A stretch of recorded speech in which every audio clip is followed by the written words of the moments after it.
Alright. Hello and welcome back to some Kingdom Death Monster.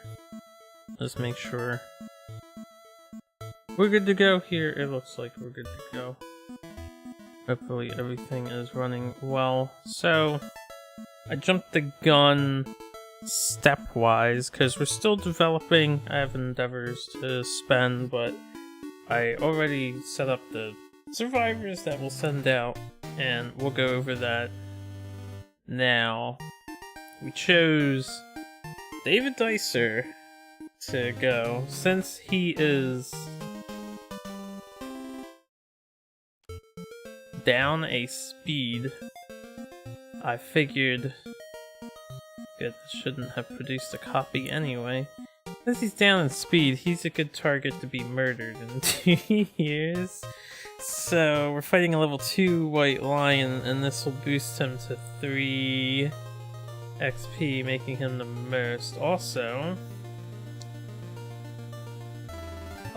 maybe I can build up other people to be murdered if they join this fight and survive the Butcher fight. So we have Daria Dealer joining us, we have Neil often joining us, and Beth aboard GM. So everyone who hasn't gone yet is basically getting a chance to go.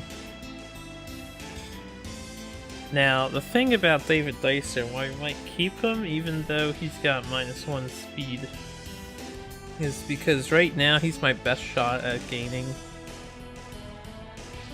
maxed out understanding, so we can maybe get ammonia on this trip. I have decided I will go after the level 2 White Lion because we have paint, we can dash, and that's fantastic. So I also have things that I don't care about sacrificing, namely the Broken Lantern. Stop trying to copy shit. It's so weird why that's occurring. So, namely that, and the iron I should keep for later. So, or I guess we would get rid of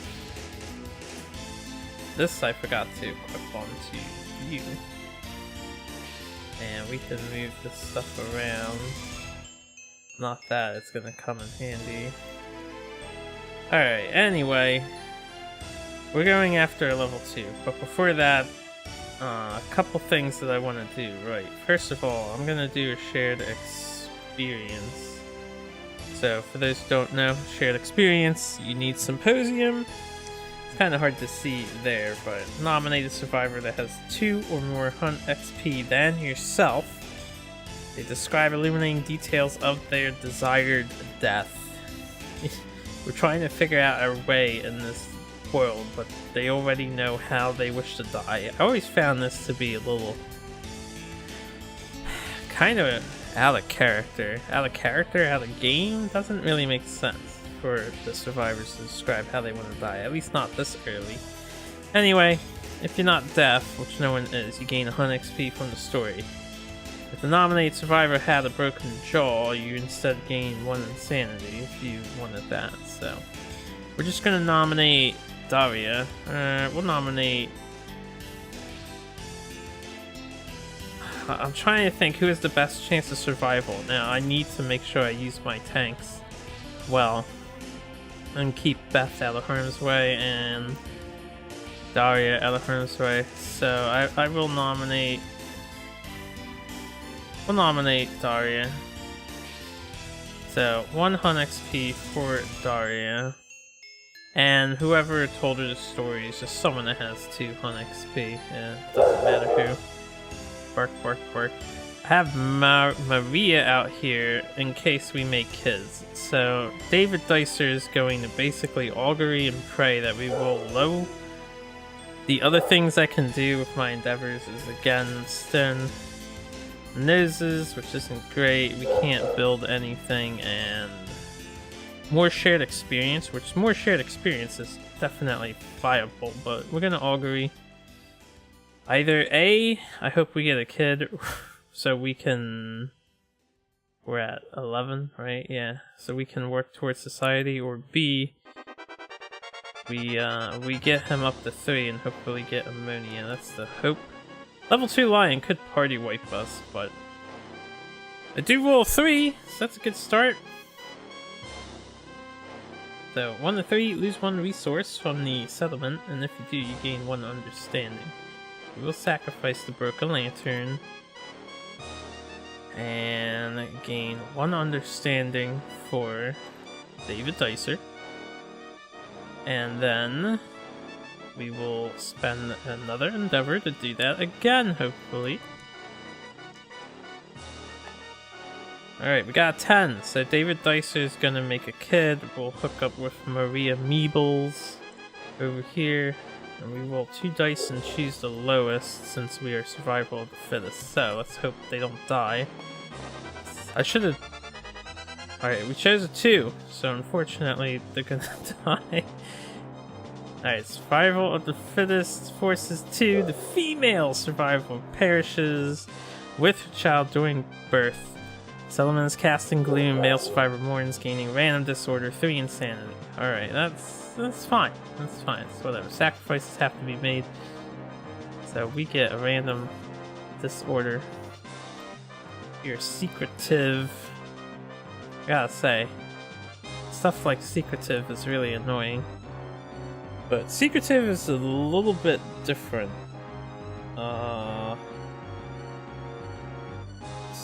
I think this used to steal an item from the rewards or the hunt. And then I might be thinking of something else that does that. I know one of them does. But anyway, if he's a returning survivor, he skips the next hunt. That might be the same. That might be the same. I don't wholly remember. Maria is dead. On the bright side, we gain an endeavor for death, so we get to do this again. But we're down to 10 people now, and I need a new lady to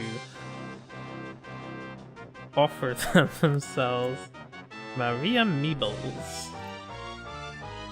And she has... If it would let me highlight this and delete it. Died with her unborn child in labor. Okay. Died trying to birth.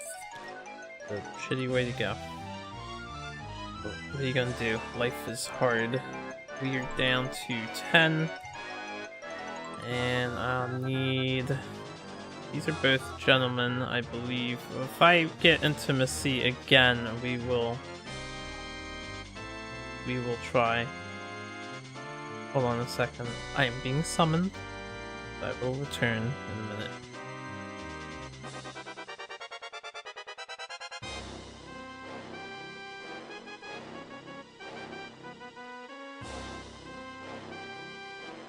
Okay, I'm back. Was nothing important, apparently. Okay, let's... Right, gonna augury again. David Dicer does not care. He became secretive due to the death of his lady friend, so I don't know what that suggests about his character. We have an 8, so I do need another lady friend. Let's find a lady friend.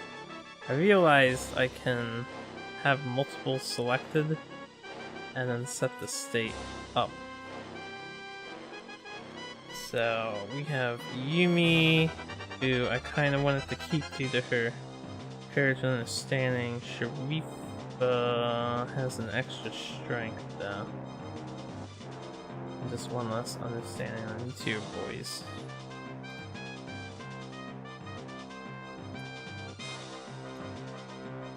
Alright, so we will go with Yumi then.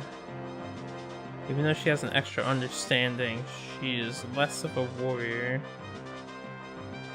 She's my backup though. If I roll a 1 at all and I lose this guy, well, it's not gonna happen. We'll do Yumi. If I have to build up towards understanding, then I guess I'll just have to build up understanding again. So let's hope we don't roll a 1, 2, or 3 on either of these two dice. And we have a great childbirth.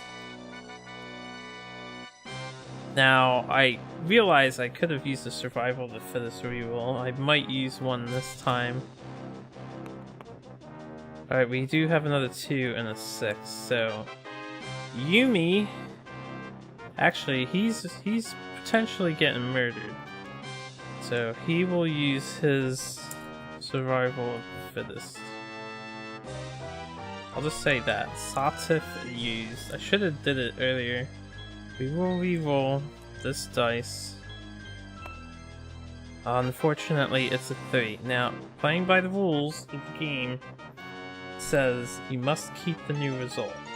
So you can't re-roll it again. I don't think you can. I don't think you can. I think it's implied you can't. So, unfortunately, we're getting really unlucky with intimacy. That means Yumi Yokozuna is also a goner. Yeah, Deep Dicer is not a good partner for the love making. Let's, Yumi Yokozuna. Died in labor as well. And that would be 3 more insanity for this guy, and another disorder for that guy. We have... what is this? Coprolalia. Coprolalia? Is that what you say that? All his gear is noisy, and you're always a threat unless you're knocked down, even if an effect says otherwise. Okay, so that's not that bad of a disorder either. Secretive, he's a loud guy. He's getting loud because he keeps killing women, apparently.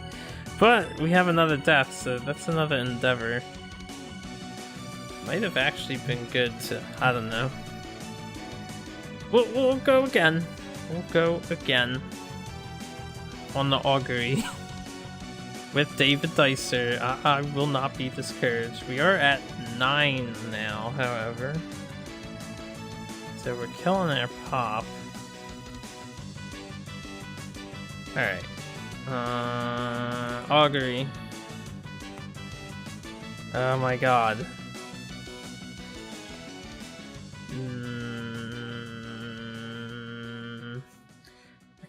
I don't want to choose them, so we're going to use her instead. Sharifa will be the next lady on the chopping block. Let's see how this intimacy fares. We're gonna make twins, right? I don't think I can do that yet. Alright, a 4 and a 2. We don't want more disasters to occur, so survival of the fittest. Getting really bad rolls here. This is not how it went in the People of the Sun campaign. There you go! Alright. We get a 4. New survivor is brought kicking and screaming into the world instead of dying in childbirth. Good thing. We're gonna need a replacement female. Alright, get rid of that. This goes to 4. You get 1 understanding. You get 1 strength and evasion. I think that is all. Okay. And you shall be... You know what? Because the Dicer name wants to survive, where it slaughters everything, what would be... She's lucky to be alive. I don't know of anything. I'm gonna call her a lucky Lucille Dicer. Give her a title. She's lucky Lucille because she didn't die, and Sharif is pretty happy to also not be dead. So we gain a pop. We're gonna put her over here. We'll make sure her stuff is saved. Good, good, good. Alright, we're back up to 10. Oh my god. It's so dumb. All I wanted was a 1 and 3, and we rolled tons of kids. Like, it's not supposed to happen that way. Augury again with David Dicer. Am I saying your name right? Are you like mad at me? Yeah, you're David Dicer. For some reason I keep thinking it's Duke Dicer. A 4, no, okay. He gets the survival. So, auguries are done. This was a really shitty go about. I hope this lion fight turns out to be really great, because if it kills us, we're gonna have a hard time bouncing back. I'd probably just stick with level 1 stuff until we bounce back. So I'm taking a risk here. I'm gonna have to remember that Orator of Death thing to give everyone like free insanity once for the showdown. Probably once we get there. Anyway, we can put you to the side. Sharifa still waiting. Anything else that we can do? No, I think we're done and we're all set. So now will be the departing survivors step. We have David, the lady killer Dicer over here. Alright, you're always noisy. Gotcha. 2 evasion tokens, Moss Degree, Swallowhide Vest. Gain 2 survival for departing, boots, and gloves. Got the dagger. He's got bandages. And the Founding Stone. Which I'll probably be throwing a Founding Stone or 2 in this fight to gimp the lion. If I can, but that is everything he has. We have Daria Dealer, 3 in 1, Bone Blade, Founding Stone, Bone Darts, nothing great going on. No departing survival, so actually I'm gonna give her the stone and noses. Yes. Okay. Anil, second rawhide set guy, gets 2 survival, has 1 evasion for this, the other bandages, bone darts, founding stone. Now the bone dart is actually gonna get replaced onto them since he's a support tank, so he's mostly hopefully gonna take hits. And you're 2 all around, you're good, you're good, you're good. Alright, and Beth Board GAM is going to be our main attacker, hopefully. Our main attacker. Oh right, I remember why I wanted the bone darts on somebody else. The lion has 10 toughness, so with 3 strength, 4 strength, averaging, we roll 6s to wound, so I wanted this person to be able to wound as well, but if they're mostly blocking, I could bring 1 less Founding Stone, leave the Founding Stone behind. I think I will do that. And since he's got -1 speed anyway, he's a good match for the Bone Darts. We'll keep the dagger in case I feel like using it, but we're going for consistency of wounding as opposed to attacking. And it's not like we need to use the dagger. We have no weapon proficiency on any of these people. So, there's our departing party. This person has no benefits. Yeah, it's just 3 in 1. I should find some acanthus or something. Alright. I already put them over here. So let's set up the White Lion. Level 2 is beyond the overwhelming darkness. We shall. We have nobody who's going to be walking the path of the brave. But that's okay. I shuffled. Definitely shuffled. Alright. We've got 2 more lion events in the back, which we will set these up this time, and then the rest of these are just standard hunt event cards. And this is the new Overwhelming Darkness chart over here. It is a little different. I would say it has a funnier thing for the insane people, and then it still sucks. Overall, they did not ease up on the player whatsoever. Okay, White Line is right after Overwhelming Darkness.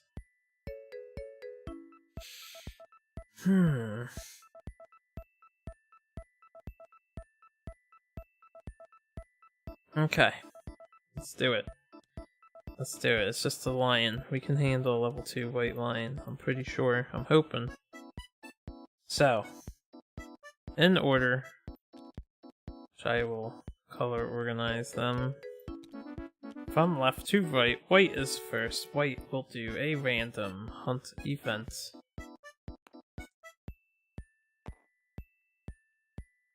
Let's hope things go better this time around. We've had 2 shitty hunts. We have a 59 right now. We had a really bad Saxon. So we need a good hunt phase this year, I think. Really good hunt. Lots of resources from this guy. 59. Signs of battle. Survivors come upon the remains of a terrible battle between their quarry and some unknown foe. The event revealer may choose to investigate. If they do gain 1 courage, roll 1d10. Otherwise, roll again on the hunt event table. Now, the worst thing that could happen is we get ambushed. 1 or 2. I could use my reroll to prevent that, though. And then... okay, looks like good stuff happens.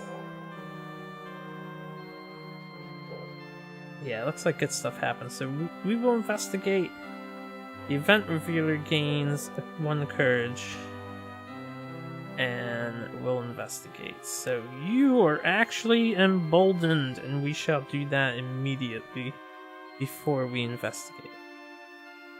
So 2 dice. No, it's not 2 dice. Ignore both of those rolls. I think it's 1 dice. It's Birth of Savior Boon. Oh wait, this is the wrong page. Bold. It's 1 dice. Alright. In a single moment, the perspective changes. Select a triumph corresponding to the current game phase, and you may only gain the benefit once in a lifetime. So, it is Hunt Phase Triumph. He is prepared, which is the worst one of the 3 to obtain. Stalwart being the best, and then Matchmaker being okay. But, Hunt Phase Triumph will 1d10. Gets a 4. So, gains an understanding, which this always happens. You get the Hunt Phase Triumph, and then you like get that, and you get the Insight, Hunt Phase Insight, hand in hand. I think it's really badly designed. What are you gonna do? Prepared. He is prepared. Alright, put this back. And then I'm just going to take out Explorer, as he is also going to have that. Let me leave these next to each other as much as I can. Okay. So, he's prepared. If he's a straggler, add his Hunt XP to his roll. And he gained 1 understanding for that, so now we have Insight, which is going to go to 6-4. Insight, Hunt Phase Epiphany. He has a dream and gains the Explore action when you roll on an Investigate table, which he's about to. We get +2 to results, so maybe that's a good thing. We just got that. But first, for the Insight chart, roll 5, hit in the center averages, gain 3 survival, 3 insanity. He's pretty fucking crazy. David Dicer, I am interested to see what happens to you on your adventure, or how your death occurs. So there, he got Insight. Now we're gonna investigate, and we get a +2 to this investigation roll. Alright, these dice I leave here because we are in the hunt phase. So investigate. We rolled a 10. Well, we rolled an 8. Plus 2 is a 10. So 4 signs of battle. We have the 8+. Quarry has left the remains of another monster in its wake. Gain 1 random basic resource. Thanks for reminding me. I can reset these. Which I forgot to do. Got Broken Lantern back. That sucks. Don't want to see Broken Lantern. I really want to get some monster organs. Just because we've been lacking them. I think in my last 2 campaigns I did, I already had everyone with monster grease by year 3, and now we have 1. Also, I didn't miss any innovations. It's just like, what the fuck? Okay. Overall, I suppose good things have happened. Let's not complain. And I'm not complaining. I'm just saying. Green is up next. Green. White Lion Cub.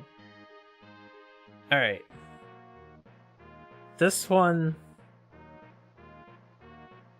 I kind of wish appeared later. The thing about this is if I...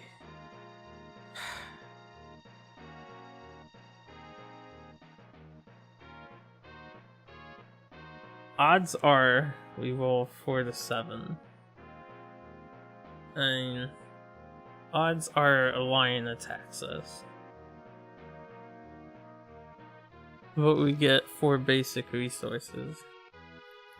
We also get to avoid this. I really wish this event was over here. Because one of these 2 could put ground fighting in, and one of them could be ammonia. Although ammonia does matter at the moment. You know what? I'm going to pass on 4 basic resources. I think I want to check these cards. Because him being in ground fighting is super advantageous to me, and getting ammonia is our goal here. So I will actually spare the cub. Normally I kill it, and avoiding overwhelming darkness is great, but let's spare the cub. We will just get a random hunt event instead. 37. Lost. Survivors are hopelessly lost in the unbroken darkness. Move the survivors 2 spaces back on the hunt board. Well, we only go 1 space back. This is done. And then we do this again, which is... The game says when there's no card, you do a random hunt event in order to walk on the space. So 43... This isn't too bad. Lost isn't too bad. Since it gives us more chances to get stuff going. I'm definitely not opposed to this. Fresh kill! Carpet of skittering bugs points the survivors to a freshly killed monster. Scavenging insects try to defend their dinner, but each survivor fights them off to claim the prize. Each survivor rolls 2d10 and adds their hunt XP. The highest scoring survivor, roll off in the case of ties, slays the most vermin, and wins the future prize for themselves. They gain 1 random basic resource and 1 random vermin resource. So they have updated a handful of these to make vermins a little easier to gather. Vermins used to be impossible to obtain. Alright, we're having a competition here, so what I'm gonna do is... This is gray. This is green. I don't feel like using multiple colored dice in this playthrough. Let's see. This is yellow. We'll just use different distances of them. And that is blue. Okay, so we have 9, 10 for 1 hunt XP. Are we determining a straggler? Technically?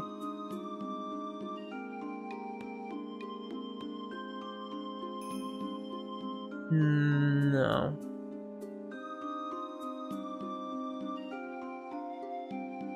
Okay. So, he got a 10. She got 18, 19 for Daria. She's Definitely winning. 14 for whatever his name is, Anil. And 5 for Beth. So, hey, Daria is the winner. She gets a basic resource. Nice. And she gets a vermin, apparently. Crab spider. I always get crab spiders because there's 2 in the deck. Okay.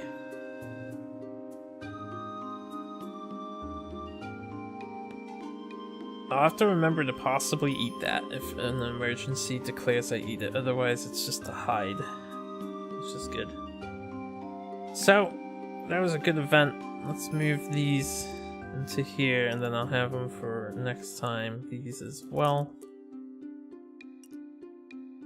These can return to the monster's side, and or one of these can stay.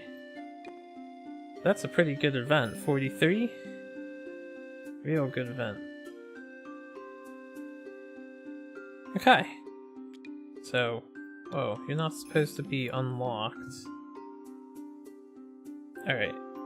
Moving up on the spot. And I guess that was yellow, because that was the third 1, 2, back to 3. So we're up to blue. Blue is going to... I need to remember whose turn it is. It's a good way to do it without flipping constantly. Because I know once these hunt events get crazier, I'm going to lose track. Just keep them in the lead. I guess it's the easiest way. So blue is the revealer. Random hunt event. We have a 16... Alright, 16, 1 to 6, 7 to 11, 12 to 17. Whoa, what is this? This is a new picture.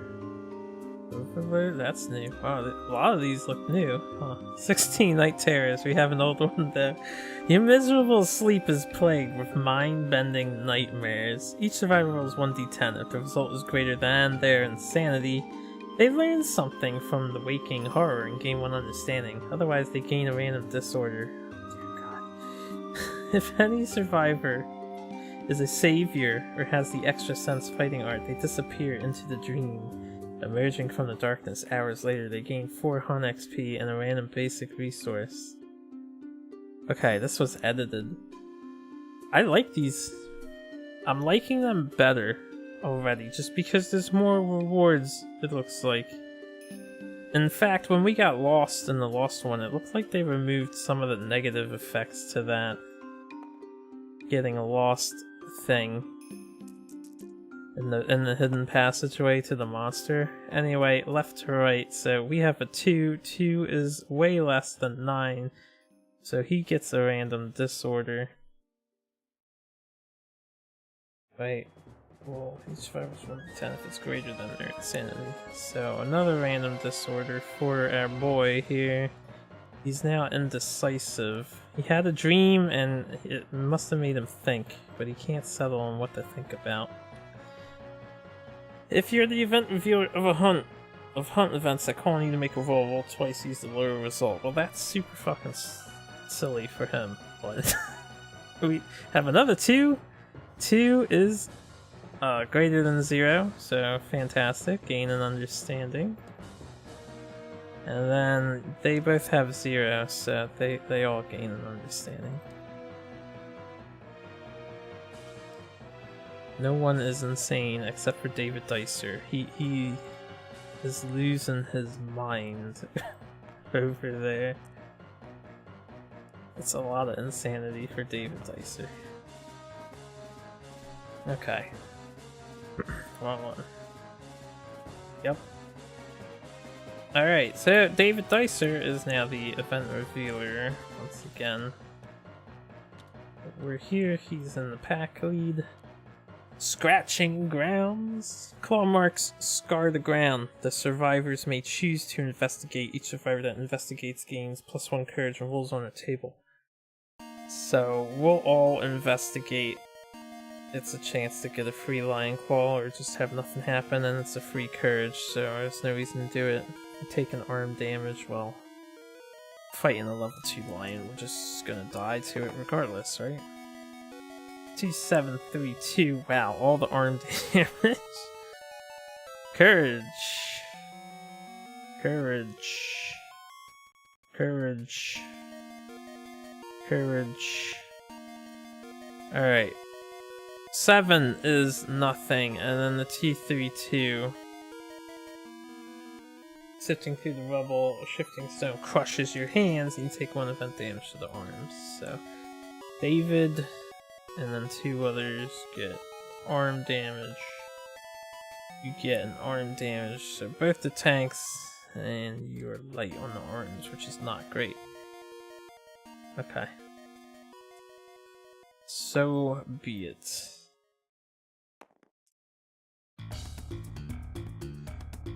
That'll be that. Kinda sucked. I was hoping nothing would happen more. No ground fighting, no ammonia. I'm hoping the last one is ammonia over ground fighting. We have a basic event. Oh right, you know what? He didn't take arm damage. That was an investigate. Rewind. Investigate. He got +2, so he actually got nothing. And did this come into play?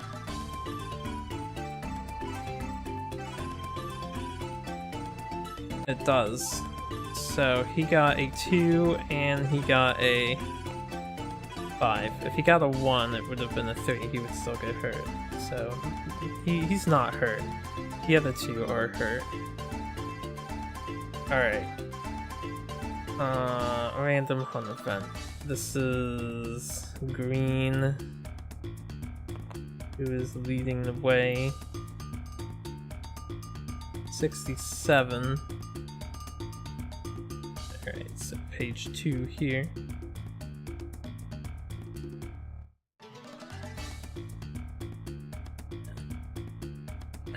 Saliva pools. The ground ahead is pockmarked with pools filled with a gooey liquid. They bubble merrily and stink of digesting meat. As the survivors move between them, they are overcome by waves of nausea. If anyone has a sickle, they slice a few leaves from a nearby plant. Everyone uses them to plug their noses and mask the smell. Everyone gains 1 understanding. Otherwise, we all roll 1d10. If the result is less than our survival, we continue on. Otherwise, we vomit into the nearby pool, suffering 1 event damage to the body. Before our eyes, the pool greedily dissolves our vomit, and we gain 1 understanding. If anyone has 3+ understanding, they devise a way to use the pools. And each survivor may place 1 piece of gear in a pool, archive the gear, and gain the resources used to craft it, if any. Okay, 1 thing at a time. We don't have a sickle. Everyone's rolling 1d10. Mr. David is rolling 2d10. So, David, green, yellow, blue. Okay, David's picking the lowest. It's a tie. So David got 2. Now, it says if the result is less than their survival, they continue on. So David's got 4, he's fine. 4 is greater than 1, so you take a body damage and gain an understanding for vomiting. You got a 7, which is way higher, so body damage and understanding. And you have a lantern 10, so body damage, understanding. Okay, so that happened. And now if I want to, I could archive a gear and gain its resources back. Would I get an endeavor back for getting rid of stone noses? Seems like a good way to get rid of this thing if I'm not gonna use it for much longer. I mean, it's still useful to me right now, but...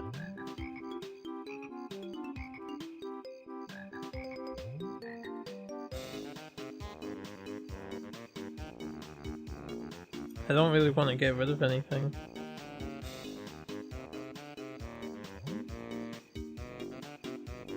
I could get rid of a skull helm and then get a free skull or 2 bone. It would be a good way to get 2 bone for free since we got the skull helms for free. The skull helms are gonna protect me though.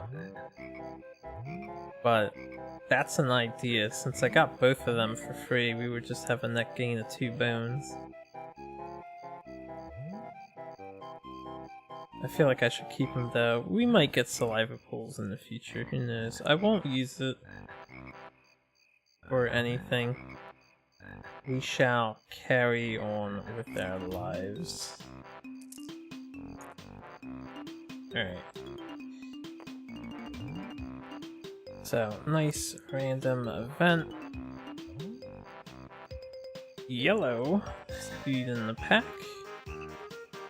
And here's hoping for ammonia or ground fighting. I would take either or.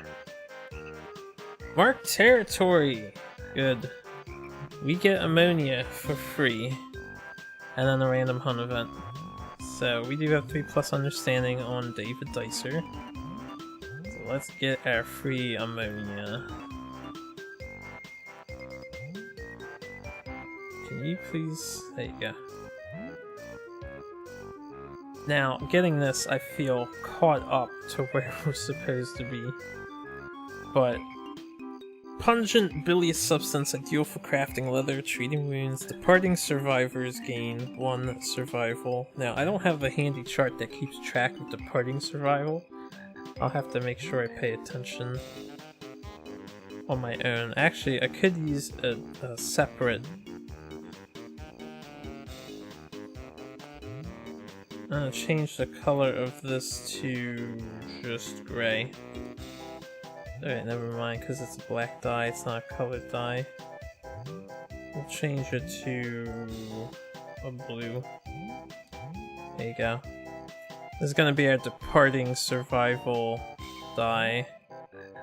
And we have a departing survival of 1. But anyway, ammonia consequences get added to the deck. Tone Hovel, Education, Science, Other, Science, Lantern, Oven, Shrine, Inner Lantern, Ammonia Consequence, the Lantern, Bloodletting, and I think it's those 2. Pretty sure it's just those 2. Alright, so I'm happy. Get a random event too. We have 91. Is that a random event? So we want page 76. 91.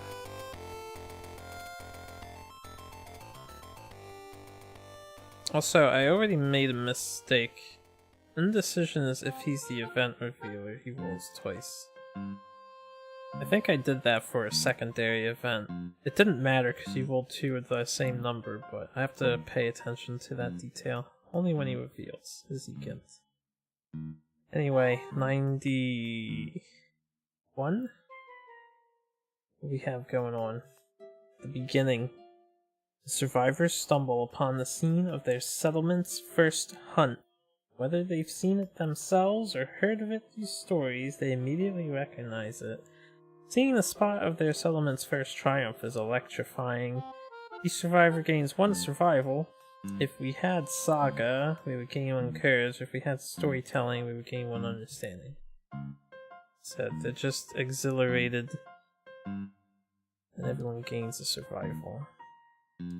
Which will probably lose to the overwhelming darkness.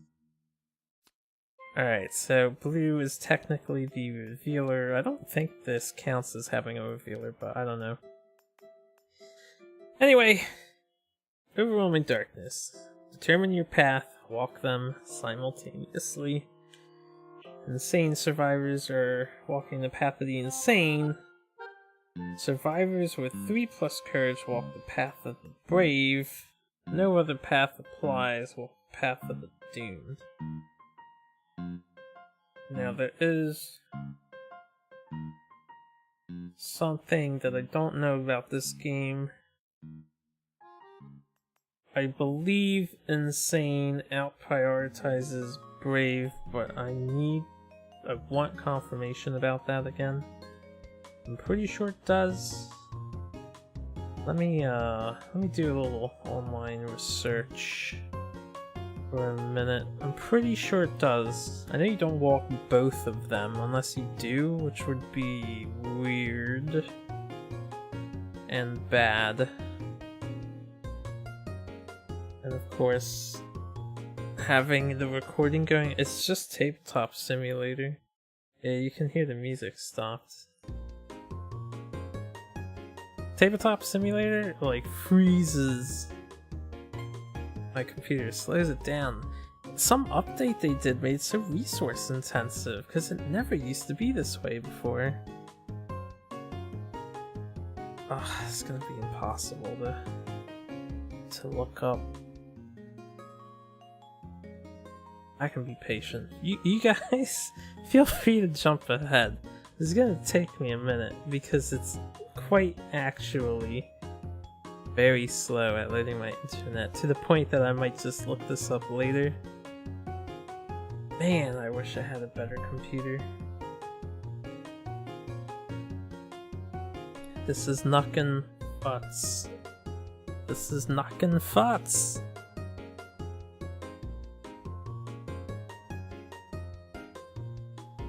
Pretty good waiting room music though. I just loaded up Google. Alright. Overwhelming darkness can walk path of insane and brave. Alright, here we go. We got 1.5 updated.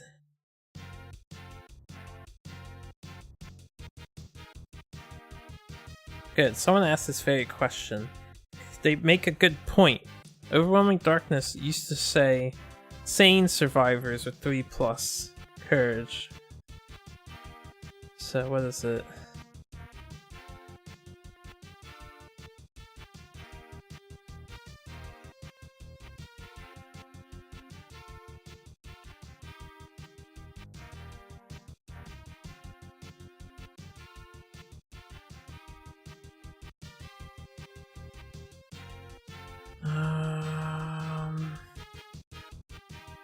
I'm just reading what some people are saying.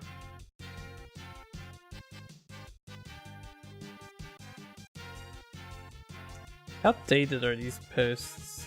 October 29th, 2017 are kind of dated. I mean, they're not that dated, but October 29th, I don't know if 1.5 were shipped out back at the end of October. It probably was. Yes, you can choose. The intent was to make Overwhelming Darkness less randomly punishing and encourage players to select bold survivors when hunting higher level monsters. Alright, that was apparently a reply from Adam Poots himself.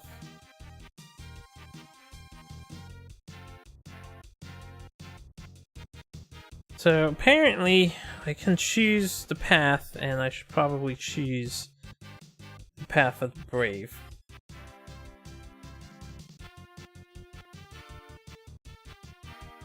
So I'm going to do that. And a lot of people on this thread post are bringing up the question, well, what is the point of Song of the Brave innovation then?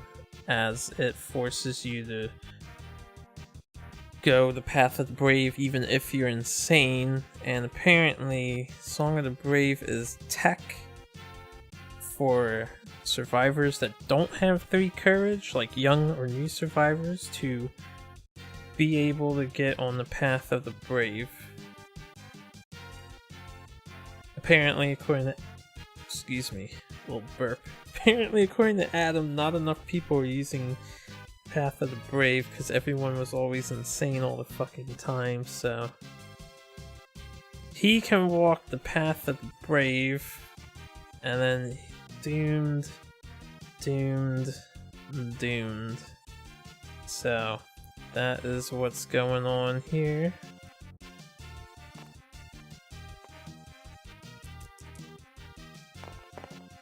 So we have an 8. We'll do the Path of the Brave first, since there's only one. 7 and 9, with your lantern held high, you cut a path through the teeming darkness. Suffer 1 event damage to your arms. Well, that's super dumb. But it could be worse. So, there you have it. Path of the Brave, 1.5. You took an arm damage, rolling a goddamn 8. Didn't that used to be a benefit for? Oh well. Everyone else is doomed. We have a 5, a 2, and an 8, so I'm gonna do the worst one first. 2 for blue. A Pail of Doom falls over you. Gain -3 luck tokens for the duration of the showdown.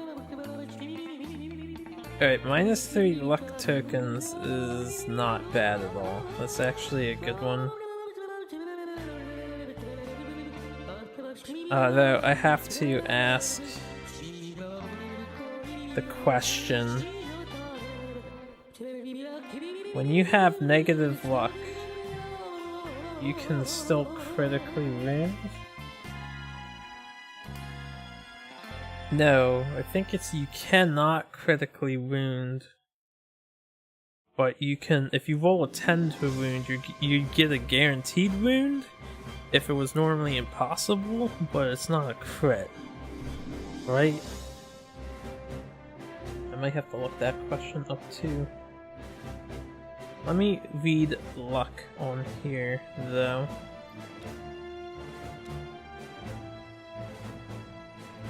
That should tell me. Luck. Player. Okay, a luck modifier can be negative, making it impossible to critically wound. But if Lantern 10 would still cause wounds, so Beth can't crit.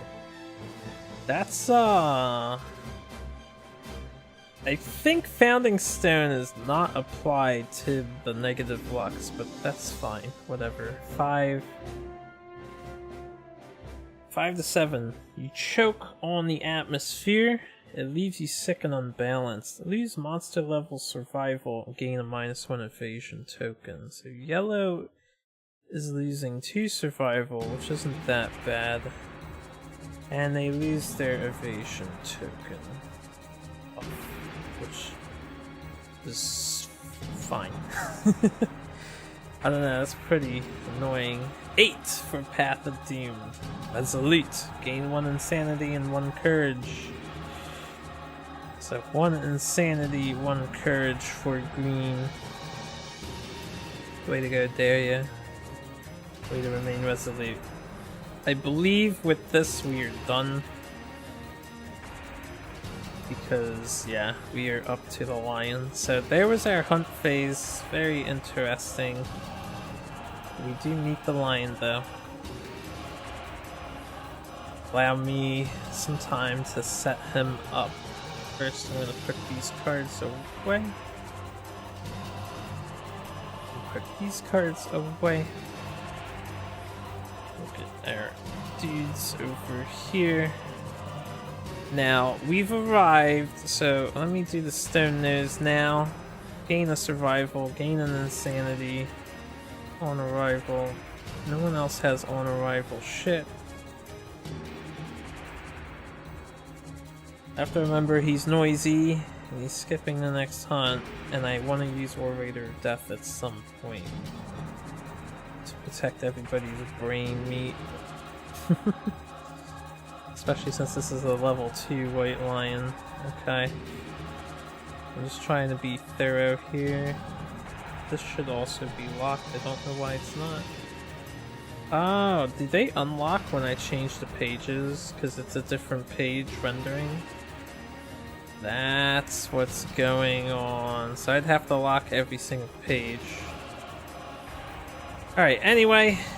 tall grass, 2 random terrain cards. We have a toppled pillar, we have a dead monster. How lucky! We can start the showdown anywhere on the board, and we can go first. So I don't have to worry about the monster going first. Alright. Let's get our terrain out. Damn, I feel like I was due this turn of luck, you know? After losing our 2 people, we're gonna fuck this lion up. Confident. I'm gonna try to. He's gonna grab everybody to death.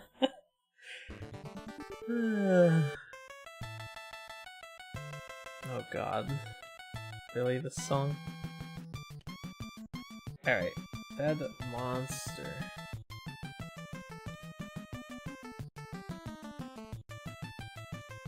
So, we can go anywhere on the showdown board, which means I don't have to put the grass in the normal locations I put them. I'm gonna turn Lion this way because he'll be facing dead monster. 1, 2, 3, 4. Put the grass over here as long as it's abiding by the rules.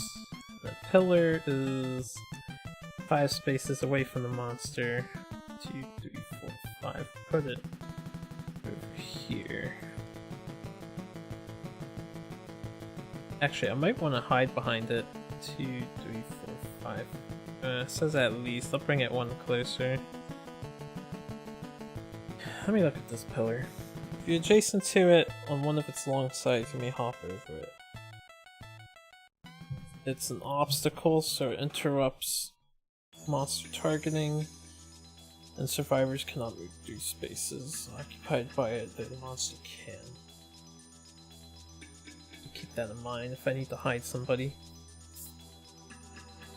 Let's actually put a grass here. And 1, 2, 3, 4. It says at least 4, right? At least 4 spaces. Okay, so that's good. We'll do this. Where's my spear? Blue.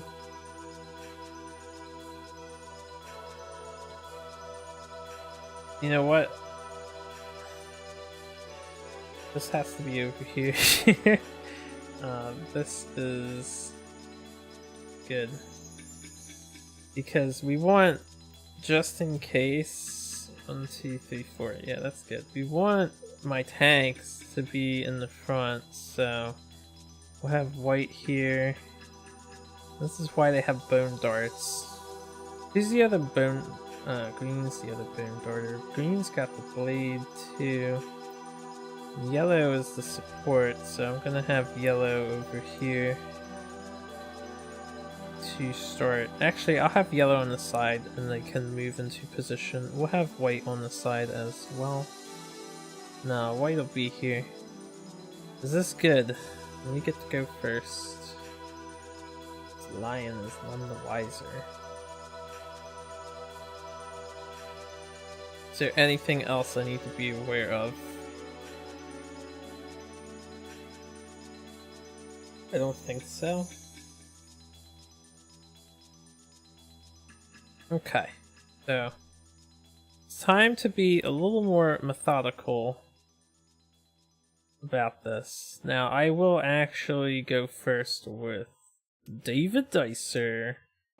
Mr. Orator of Death will spend his action and have all non-death survivors gain +2 insanity. He will be batshit crazy. She'll be safe from a roar. Everyone will be safe from one, like, roar attack. She'll come up. And then with his movement, I will actually move him 1 back.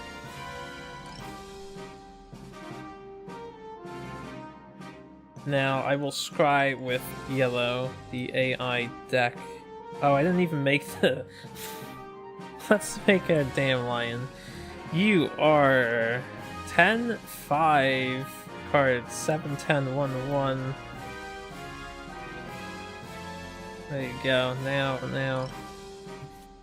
So I'm gonna take out this one, and I'm gonna take out that one. And then there's our 10 basic. Take out 1, 2, 3, 4. These are advanced. 15 cards, baby. That's exciting. For some reason. Okay, so this is our advanced, this is our basic. Now we are ready to go. So now we can scry his deck. We have size up, which is fine. We have bloodthirsty, which we do not want, so bloodthirsty will be on the top to get milled, and this person will move into the tall grass here. Actually, I'll have her move here so she doesn't get knocked away okay, I have the names wrong because I'm looking at the character models, but Anil and David, right, that's correct. It's he, they're hymns, they're hymns, man. I actually set them up correctly. Okay. Let's just take our time, right? Let's go with Beth. Beth is going to poke it in the butt. So we want to poke it in the butt. I don't think anyone rolls 3 dice because of the -1 speed on the dagger user, so we just need the 2. I meant to roll both. Poking it in the butt. We got a 5 and a 3. The 5 does hit. Since we're in the blind spot, we hit on a 6. I can't crit with the poker, so that sucks. Soft belly! Can't crit with poker. Okay, that's what I would call a cracked die. It's right on that side angle. Claims it's an 8, and I would love to keep an 8, but I'm gonna call that a crack. Roll again. Okay, we got a 7. So 7, 3 is 10 right there, plus the 1. We need 6s to wound with her, so we do cause a wound. We got rid of bloodthirsty. Size up is next. Green will throw a bone dart because it has the higher chance to wound as opposed to the bone blade, which has the higher chance to hit. So we'll just throw a bone dart. And we have a 3. Oh, you know what? My positioning actually sucks. So we missed on that. I will move green back 1. If I'm in the blind spot, I won't be targeted. Right, he's gonna roar. Right, he's gonna roar. So I don't want to have to dash for 2 characters. I already forget the etiquette to a level 2 lion fight. And we want to save our survivals for dashing. Alright, so blue is going to... Blue would have wanted to move back 1 basically after attacking, so I'm gonna let myself do that. We would have wanted to be there. So that's everybody. Everybody went. We have 1 damage on the lion on our free turn. Not ideal. Size up. Random threat and field of view. It's everybody. So let's determine the random threat. We have a 2. That'll be Gray. That'll be David. And does he get sized up? 10, so this is a 4+. 1 brain damage per monster level and knocked down. That is the best target to be hit. Now, the knockdown part is not great. Did he go, actually, on the last... Oh, wait, he orated. Yeah, he went. Okay. So that's fine. I have to do one more thing. I didn't forget about it. I did not forget about it, and it hasn't come up yet, but we do need cunning. This lion has cunning. So at the end of each monster turn, he extends his claws. If there's any adjacent survivors, target one at random, full move the white lion directly away from all threats, and they get grabbed. Which is 2 damage in this fight. So I did not forget. I swear, I did not forget. Actually, having the spear is I should have got a second spear. I don't think I could have. Spear avoids the problem of that.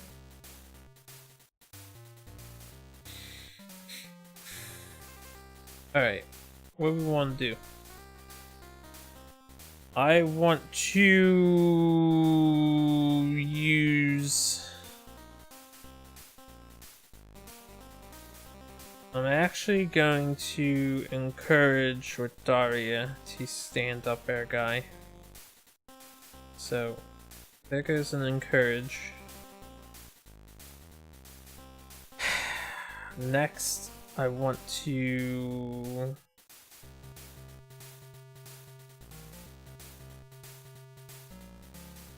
I will attack with Beth. We'll go with Beth first. We'll use the range of that thing, so I'm not going to stand next to the lion, since I don't have the movement to get away from his effect. Poke him, we get a perfect hit and a 4. So 1 hit. On the brow. Oh god, why the brow? Alright, we roll 7, 7 and 3 is 10, and 1 is 11, so that is a wound. However, we are going to get swat at.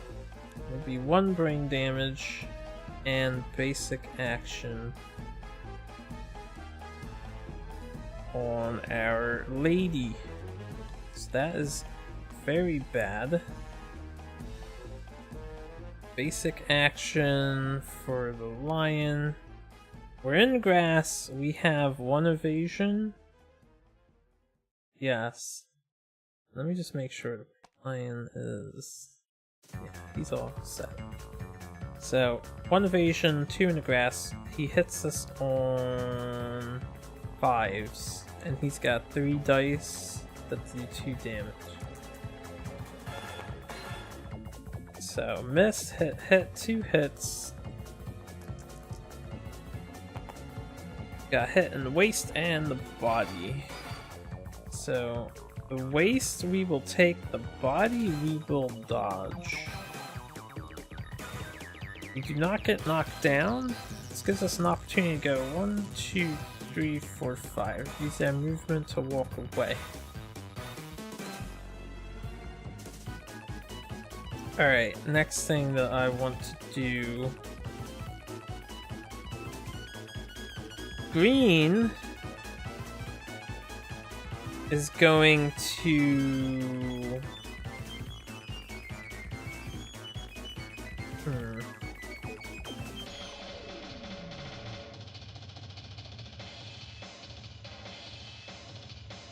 One, 2,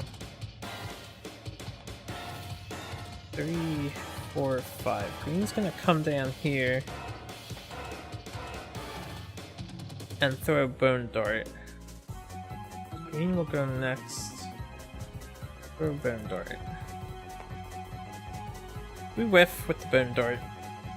There's nothing going on there. Yellow won't go yet. When do I throw my founding stone? To try and get a gimp. Only had a cat eye circlet. That's okay. White has to get in here. Oh, I can't get in the grass though.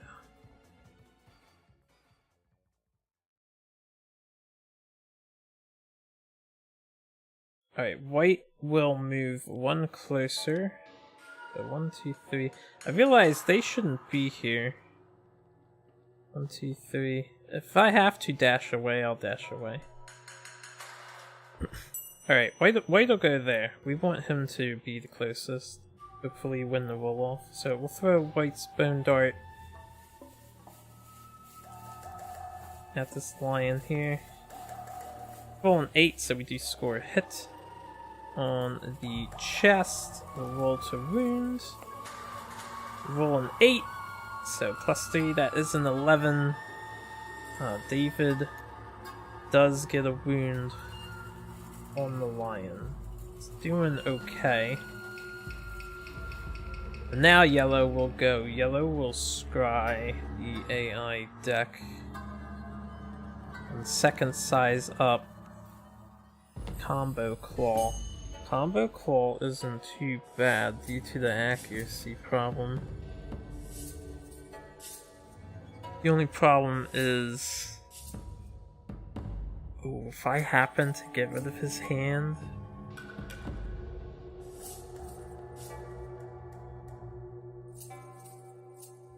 Alright, I can dash out of... I think I can dash out of range. If I went 1, 2, 3, 4, 5... I was there. 1, 2, 3, 4, 5... Okay, Combo Claw could whiff if it targets her. And then he could just stay in the grass. Combo Claw only hits on 4, 5, 6, 7, 8, 9. 9s or higher. There's no way he'll roll 2 9s or higher, I'm hoping. Combo Claw might actually be better than Size Up in this scenario. So I'm going to let him do it. I also would like to keep in the deck in case I do somehow crit his hand off. We can abuse it for understanding. So Yellow did that, and then I'm gonna have Yellow move 1 here.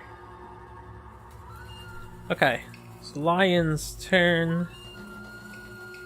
He will Combo Claw. Closest threat facing range is none. Closest threat in field of view is a tie. 3-way tie, actually. 1, 2, 3. 1, 2, 3. 1, 2, 3. So that's not what I wanted, but it's okay. So we have the power of dash. So he got a 2. 1, 2, and 3 would be. It's always left or right for me. So he is going after. I forgot. I don't have to do this. I forgot what I said on the first video. When there's a tie, you choose who's the target. I don't have to randomly roll and play hardcore mode like I have been. So fucking he's the target. Just the way I want it to be. Lion will be here. And we are getting 3 dice at us to do 2 damage apiece. Hit on 9s though. Miss, miss, miss. Alright, all of that misses now. During this attack's flow, or during Cunning's flow, we will dash with that guy. Let's see if we can get that survival back. We can with a 10. So we will dash 1 space here, so we're not next to the dude. Alright. Very good then. So our turn.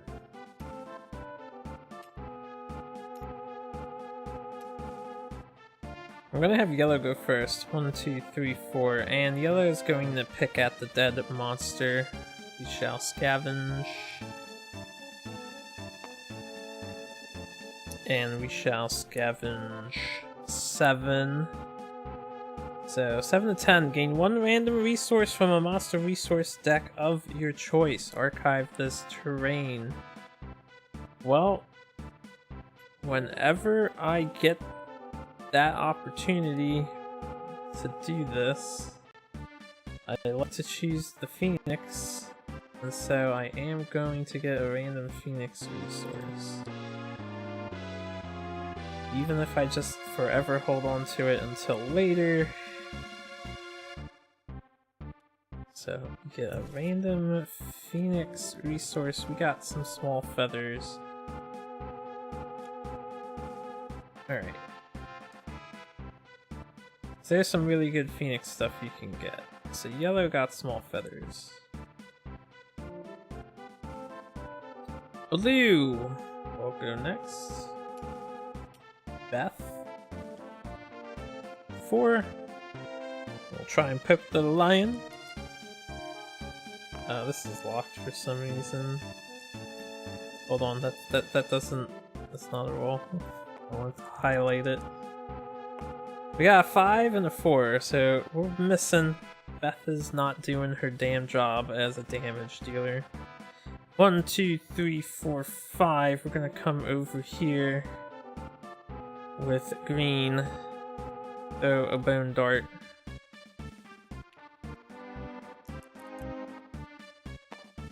Alright, 7. There you go. So, beast's back. Hopefully we don't fail. 10 to 1 we failed though. Alright, we got a 9. No failure. I should have probably did him first to move out of the way of the lion lunging forward, but get a 9. No one has plus luck. So definitely causing a wound with green. And then David will move out of the way over here, so he's the closest facing. Alright, and we'll throw a bone dart. Get a 3, so no dice. Now RNG is gonna happen since I didn't manipulate this. Chomp! Closest threat facing in range. Alright. 1 dice, headhunter. Closest threat is our dude David. Lion would probably stand on the grass tile. This is the most advantageous. Although, no matter what, he's pointing his butt towards 2 people, so yeah, I guess he would take the grass tile away.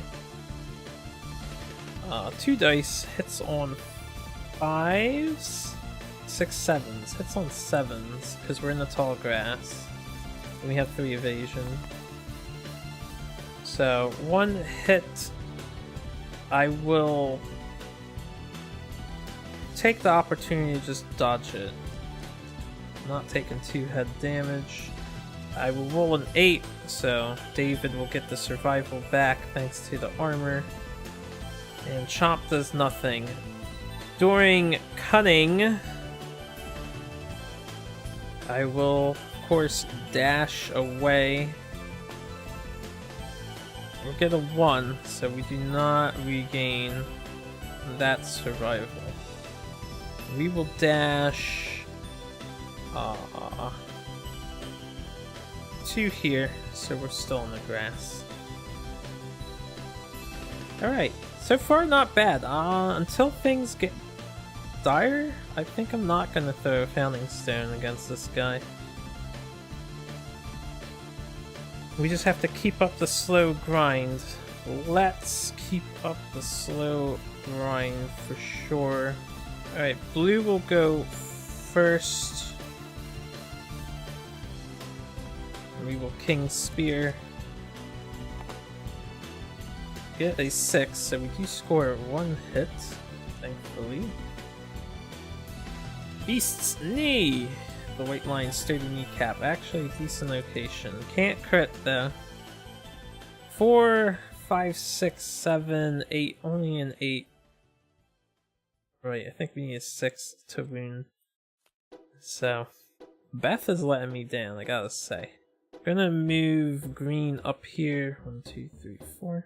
And we will throw her bone dart. Alright, get a 6 so we miss with the bone dart. Is there anything else anyone else can do? I don't think so. And the fact that his stuff is noisy has not come into effect yet. I'm gonna tap this so I know that I used it. Yeah, I guess there's nothing else to do. I will, we'll attack with white first. Bone dart. And then I'll manipulate the AI deck last. So we get a 3, nothing happens. We shall scry the AI deck with a kneel. Lick Wounds. It's not a card we want to see.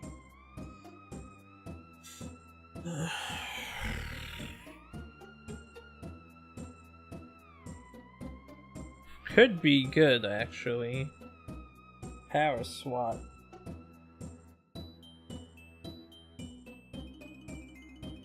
I'll put Power SWAT on top, because it's gonna target David. He's the closest threat facing. And then...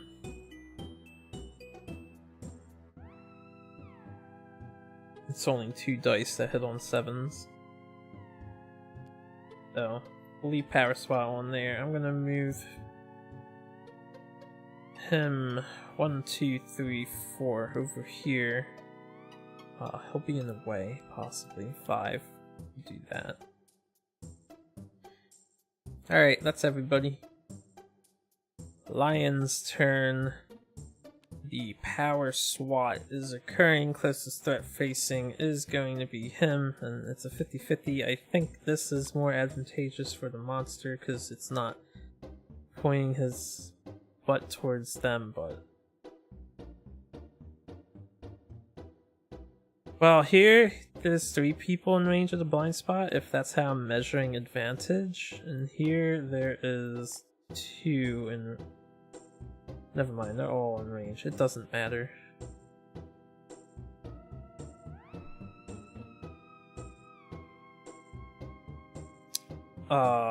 Here and here, he gets out of range of the spear as well.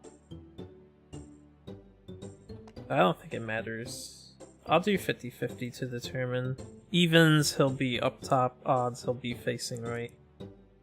On the left. So odds, he'll face this way. Power SWAT. We've got a 7 is a hit, and a 10 is a hit. You've gotta be kidding me. Alright, we're getting swatted for 3 damage apiece. I can dodge 1 now. Let's find the locations. Alright, the arm and the waist. 3 damage apiece. And then we'll be knocked back 6. Let's do a dodge on the arm. We'll take 2 to the waist. And let's see if we get that dodge back. No. Alright, we're down to 2 survival. Now, I guess on the plus side, I don't have to spend a dash this round because we're getting knocked back all the way over to here. So it's okay. 1, 2, 3, 4, 5, 6. It also puts me out of range of him lunging forward, so that might have been good. It might have been a good happening. That he hit me twice. We'll see. Blessing in disguise? Possibly. Alright, our turn. Blue will go first and try and get rid of that heal card. Licking wounds. Move down 1. And poke it in the butt. Alright, 4, 9, 1. On the femur. Come on, Beth. Puncture that femur. 6, 7, 8, 9, 10. We do get a 10. 1 here, 3 on that, so... do puncture the femur and get rid of his healing card. Good job. I'll move here. And then 1, 2, 3, 4. Oh, I can stay here. I'll actually move forward 1. We'll be there. Throw a bone dart with green. Get a 7. So that's good. We have the fleshy gut. Failure is going to be bad. And we did roll a 3. So we do fail to cause a wound. White line will basic action. Green. At least we're in the grass though. But 1, 2, 3. So he is here. Okay. 3 dice. Hits on... we're in the grass, so hits on 4s, hits on 5s. Definitely respectable dodge for survival of the Fizz kids. This is sick. Alright, I didn't know if it was the angle. This is a crack, so this I'll reroll. Alright, we got 2 dodges and a 6, so I could just dodge. Let's see what gets hit. I might just take the 2 damage. The head. Alright, we'll take it. We have a skull helmet. So, that happened. Nothing else goes on with this card. We will walk away 1, 2,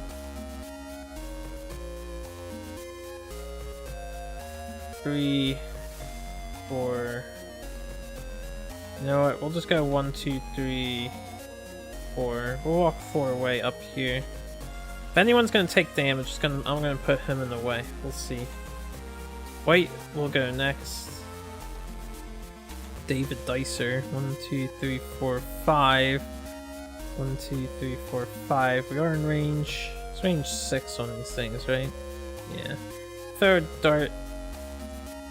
Good old reliable bone dart. That is... It's leaning 1. I'm gonna give it the 1. If this dice wasn't here, it would have been a 1. So we miss. Yellow will scry the AI deck. Our favorite thing to do. Bloody Claw. It's a 4-way tie. Also a lost hand benefit.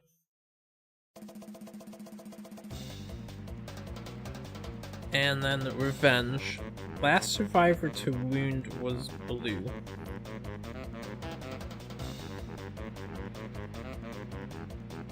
So we want to beat the odds.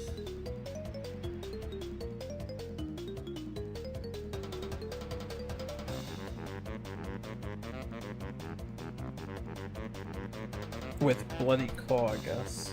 Both of them are bad. It's 3 dice. But we'll let Bloody Claw happen.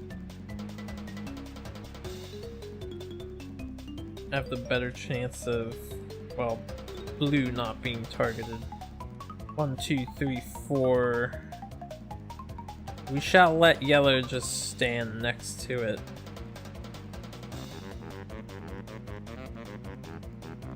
Did Bloody Claw say closest? I don't know.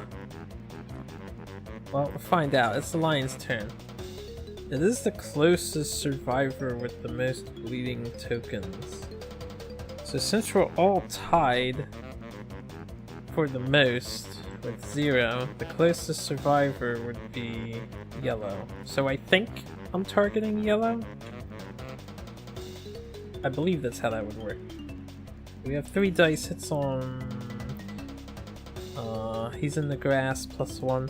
So hits on 5s. We have a miss, and a 5. Good. Yellow will dodge. And then we won't worry about it. Alright, at least that's survival. Maybe that dodge I should have just took the thing. Because now I have to dash, and this is where things start to get scary. So I don't want to be dragged away. Yeah, and I'm out of survival now. Alright, we'll dash 1. We'll actually dash...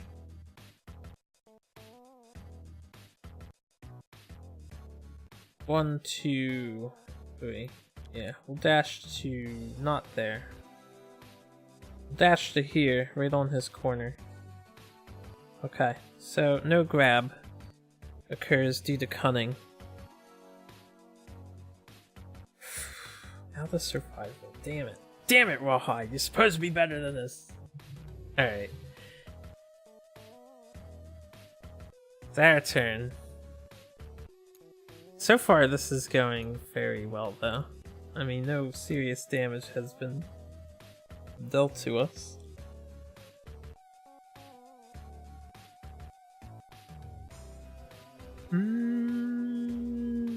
I'm just thinking. I think I'm gonna gamble.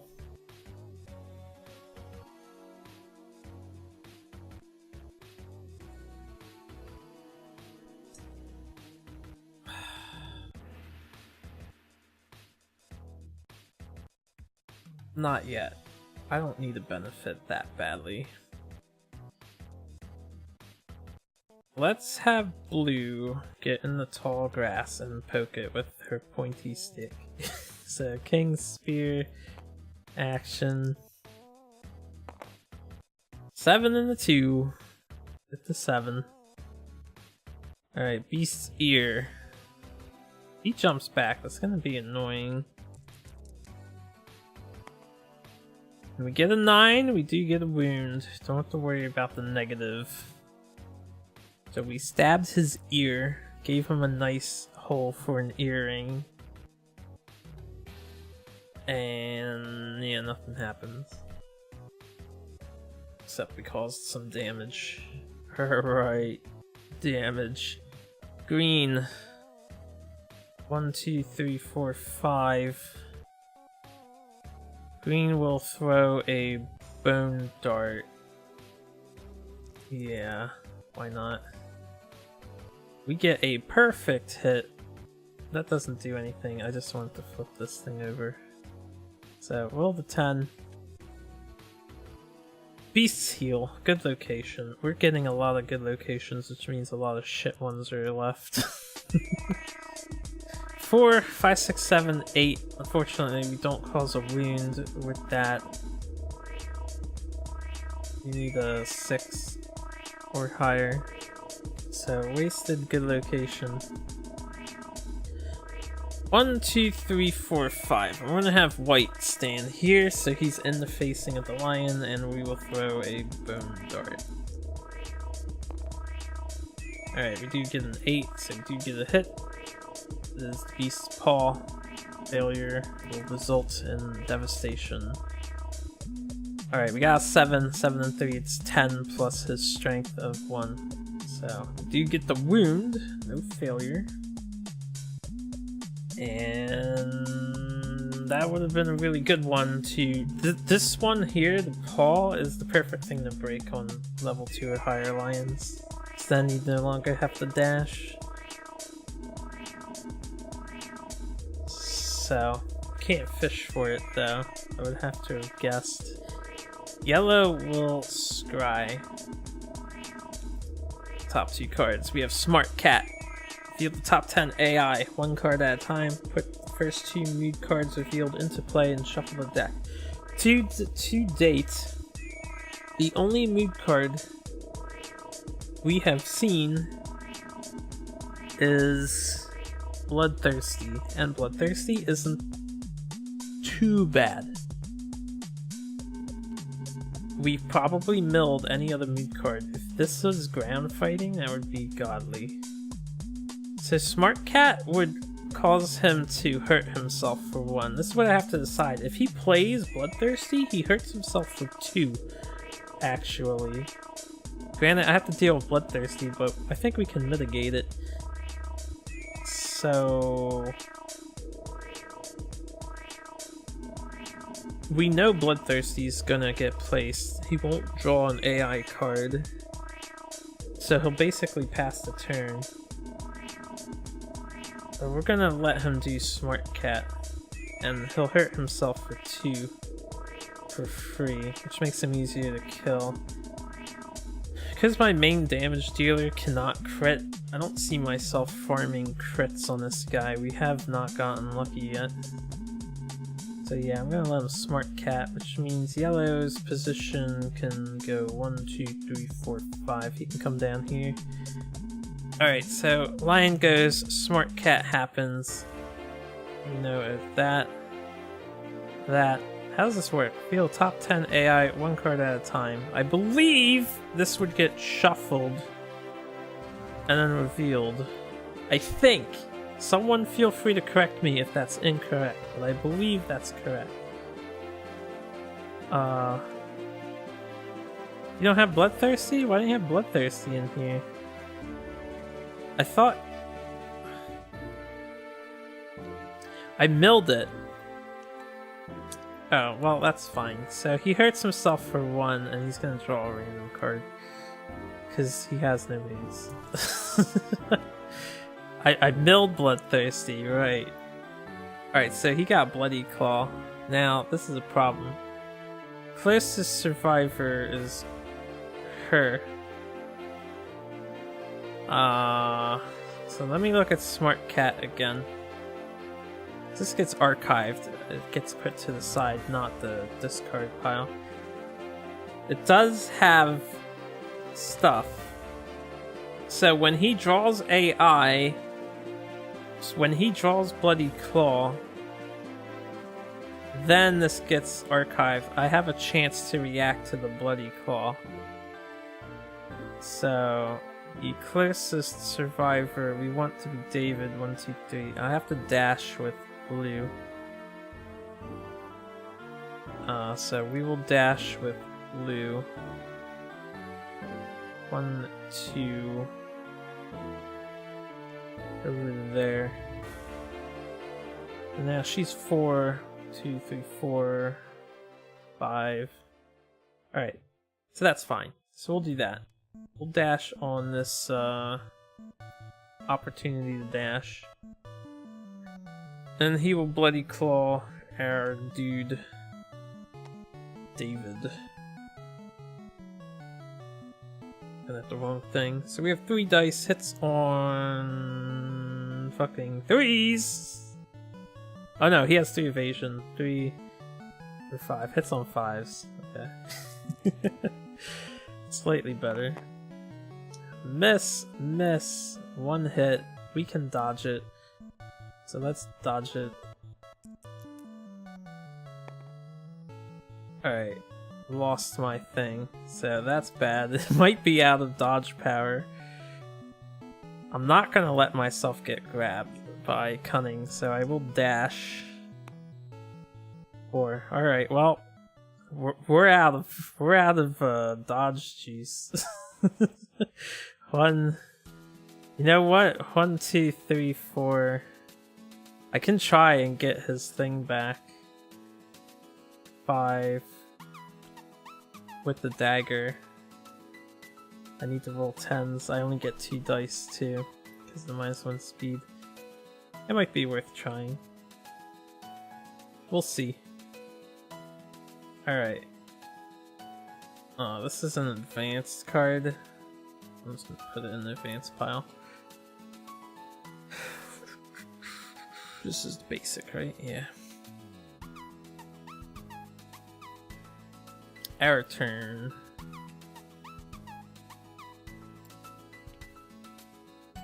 Let's have Blue poke it. We're gonna come up here, poke him with the stick.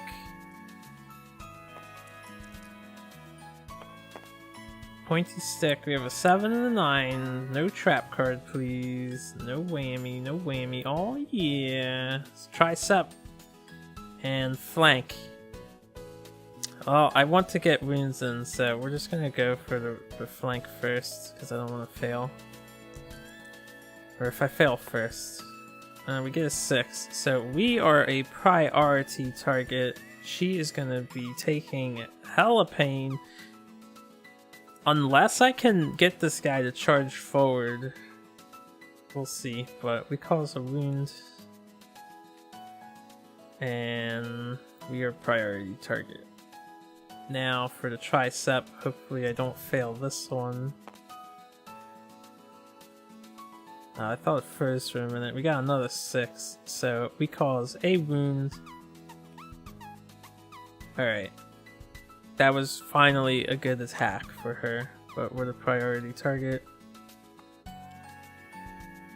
I forgot I can do that. Like, suck them in.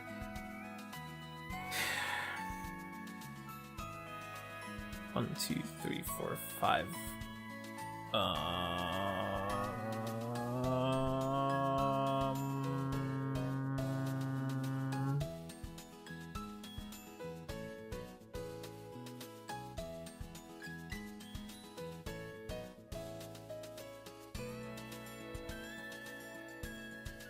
I realized when I dashed with white, he had to be here because we were trying to avoid cunning.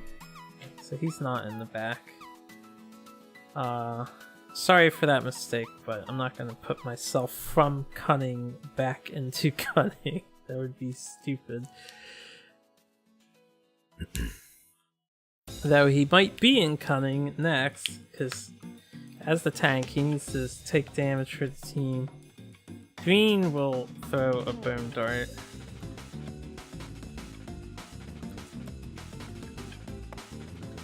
Get a 9. The glorious impervious main. Do I get a free main? No, another 6. So no main. Alright. We're gonna dagger his butt. So we hit on 6s.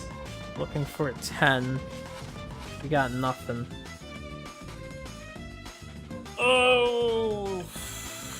Okay. Okay. Let's scry the AI deck. We have Chomp, which will choose our priority, and we have Vicious Claw, which will choose our priority. Chomp is 2 dice. It's a headhunter. She has protection on the head, and she doesn't have a dodge. She can take 2 chomps. She can actually take 2 chomps if they both hit. So Chomp is the better card here. Although, if she takes a heavy, doesn't this break? Oh, when you suffer a severe head injury, not a heavy, so... Chomp would be the card to go for here, not Vicious Claw. I didn't even put that there. Alright, so that is scried. He will stay put. She's gonna get fucked by grab as well. There's nothing I can do, Beth. we'll see what happens to Beth. Priority target token. Alright, Beth gets picked for Chomp. It's the cat's turn, so this gets removed. Probably could have left those face up, but... Chomp. Chomp on Beth. Nom nom nom nom nom. Oh, we got a miss. 1 hit. So 1 hit to the head, 2 damage to the head. Not a big deal.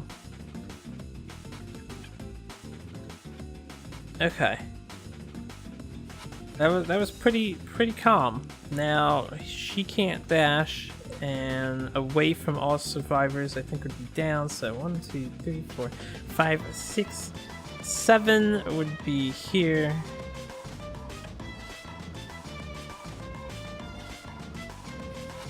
So he is here, away from everyone. She is fucking all the way over here.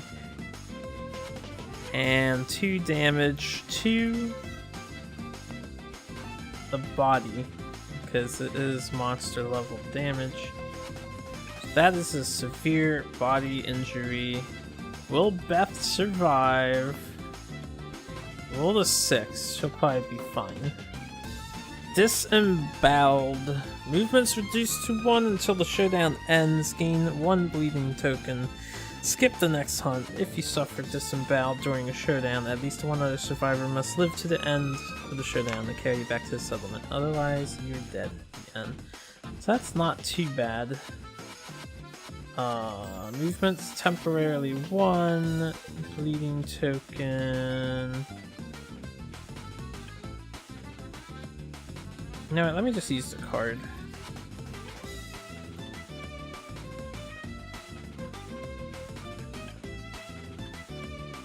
Yeah, let me just use the card, because I think they have it for a reason.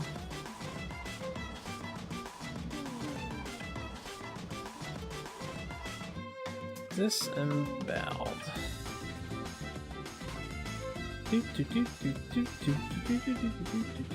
There you go. Probably one of the better things to occur. all in all. I have to ask myself if I am willing to throw thing. Alright. She's down. I am not. Actually, I might encourage her. Just have her stand up and attack.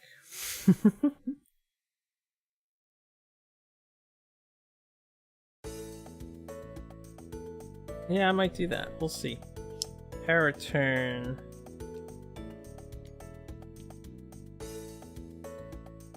Let's have white go first this time. Move up 1, 1, 2, 3, 4, 5, 6. We'll throw a bone dart. Hopefully get the lion's attention. Roll the 9. Beast's ribs. Oh, let's see what happens. We got a 7, so we do cause a wound. Because we cause a wound and we do have 3+ understanding, the sound of his cracking ribs is encouraging, and we will gain 1 survival back, so that's nice. That is nice. Gain a survival. Feeling encouraged. I should not have left him there, because now green is useless.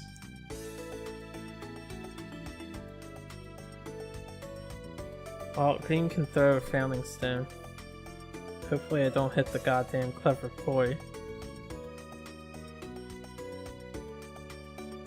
Alright, you know what? Let's throw the founding stone. We're gonna use 1 up. Why not? You can get him back. So this I will put... They have them here, right? There's 3 things in here? Huh, they have fist and teeth in here as a thing. Why? When was that added? I mean, I guess it's a handy reminder. Anyway, since it's in there, I don't need that. We can delete that. So, founding stone, critical hit to the dick. Son of a... You better start running, Green! You better start running! This lion is actually probably 2 turns out. So, lion gets a wound. We get lion testes. It's always the fucking dick that gets crit. Seriously, you guys know this is true. If you watched my People of the Sun campaign, we have cut off the lion's dick so many times. Sorry, this doesn't go back in there. We've cut it off so many times. Through different means. The lion has lost the ding dong and now is super fucking pissed. Gets his attack damage bonus. And green is on the to die list. So, about that, using that encouragement. Well, we're gonna move 1, 2, 3, 4, 5 spaces this way, and then I guess I will encourage, because we want to kill a lion before it gets to her. Now, hopefully, the trap is coming up. I want white to take it. If blue gets hit by the trap, blue is almost certainly gonna die. But I will believe in the power of not hitting the trap. Let's spear this thing. Got a perfect hit and a 9. I like lagged there. Yo, we didn't hit it. Got the straining neck though. Too bad I can't crit the straining neck. Alright, rolled a 1. Failed to do anything on the neck.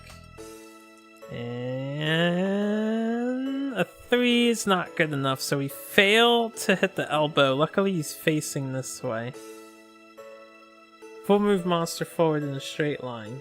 Good. So nothing really bad happened there. All I did was burn 2 cards.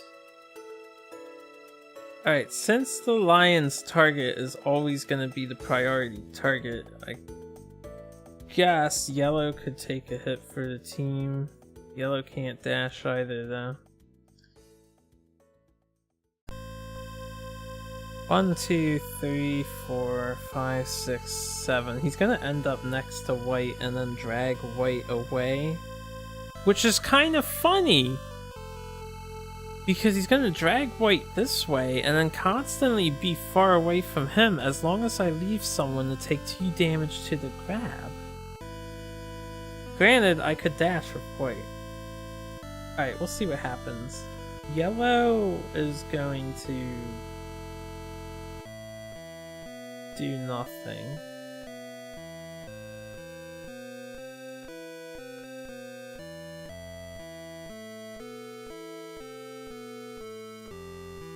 Yellow's gonna hide in the grass, I guess, and stay there.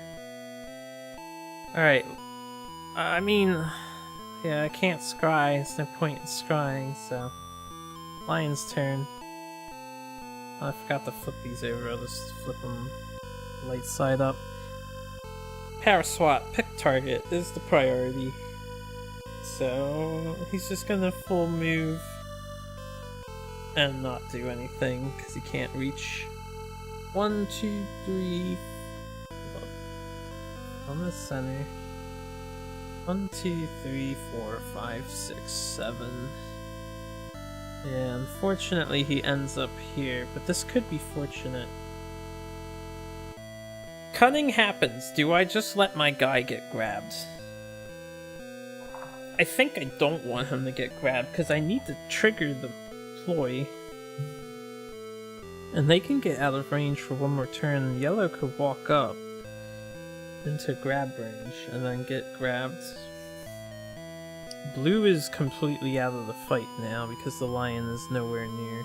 They're not near each other and they can't move. So I need white. Yeah, let me dash with white. Since we have that, lose the survival again. But I will dash to here. Alright, it's our turn.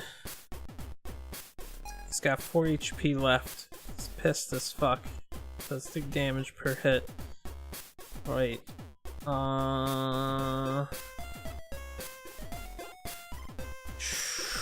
Gonna have white go first. We're actually gonna get in the blind spot.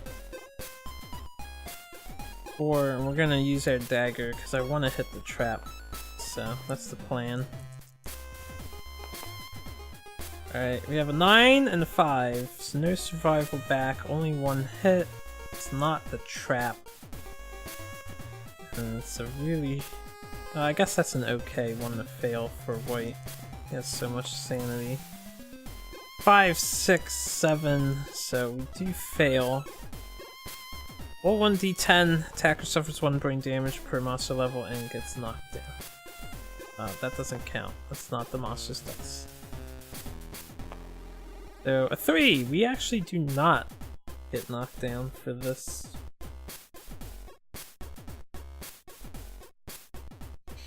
Okay.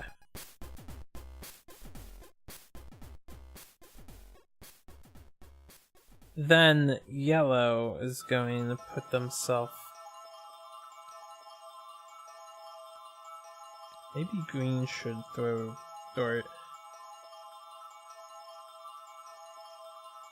1 space away. If I move closer, I'm obviously going to be in range. Heck, I can dash out of range.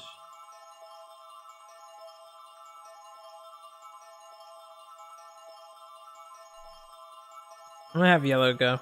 Yellow's gonna attack with the founding stone. I probably should have gave yellow the bone blade. In hindsight, probably. But founding stone. Alright, 4 and 5, miss and miss. We need 6s. So yellow did nothing. Blue, carry your organs up with the 1. And that's everybody except for green.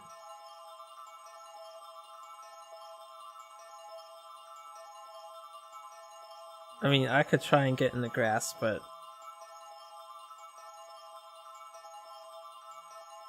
one, 2, 3, 4, 5, 6, 7. I move 1 space to the left. it would be here.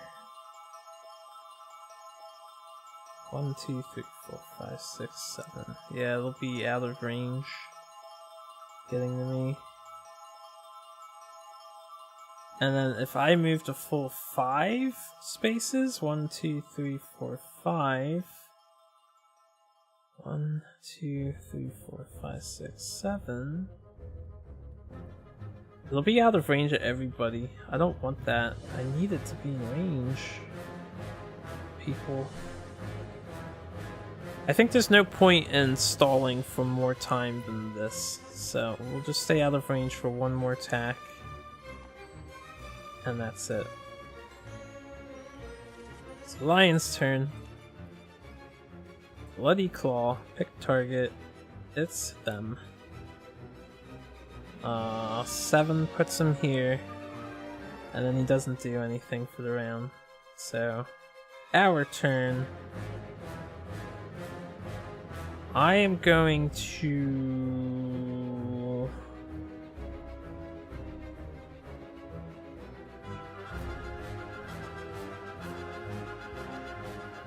Kabone Blade in the butt.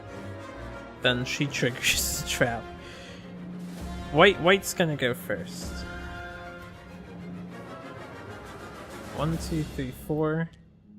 1, 2, 3, 4, 5, 6. We'll throw the bone dart from the grass. Gonna miss. Fuck. Blue will move up 1. May as well get their turn done.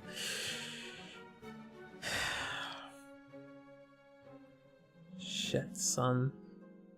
We had to cut off the goddamn deck. Everything is ruined because we cut the deck. Alright. I have enough to dash. I have enough to dash.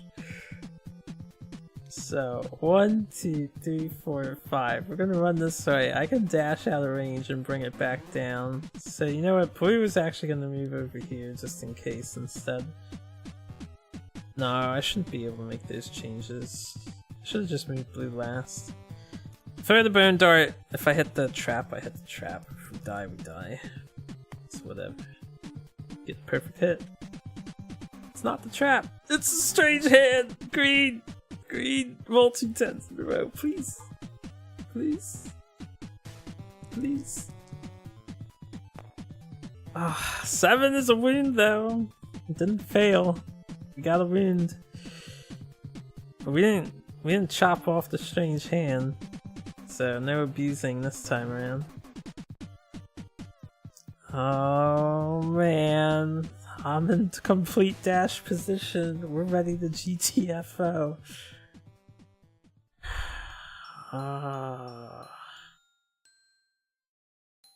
Yellow can't do anything. Yellow needs to move over so they don't get grabbed.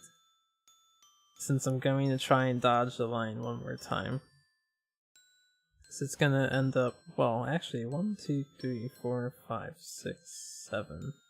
1, 2, 3, 4. Yeah, we can literally get 1 space away.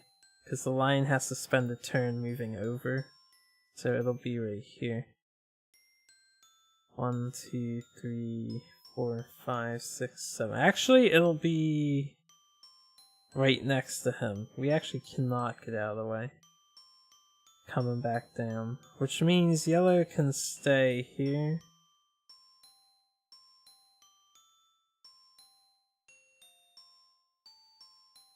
It means there'd be no real point in dashing.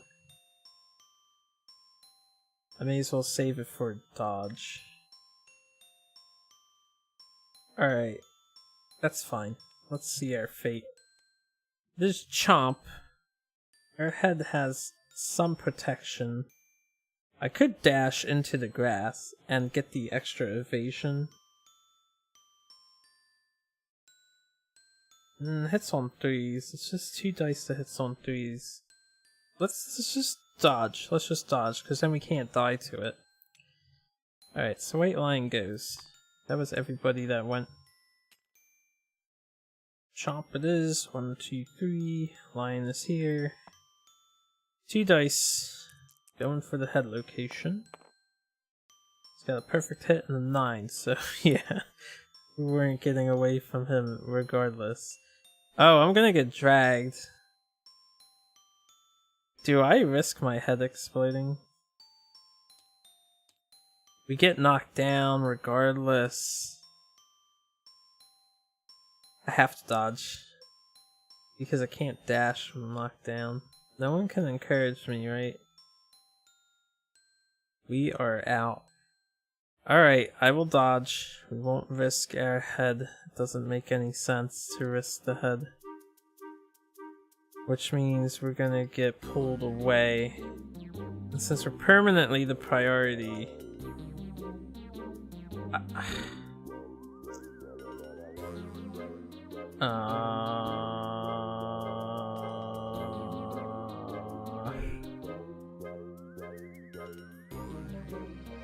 It's gonna be really hard to get her anywhere.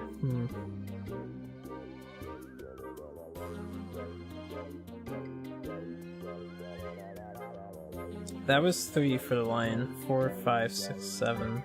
Was the lion 1 away?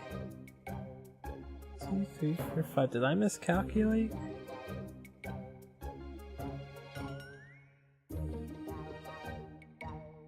I'm gonna rewind time. I wanna see where the lion was before. We're gonna keep the roll results.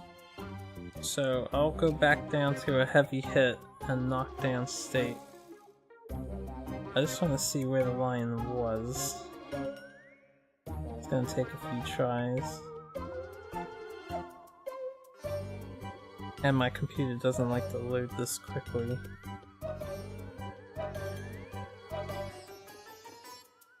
I'm just trying to determine if I miscounted one space, because I think if I could get out of range of the lion, I would have preferred to do that.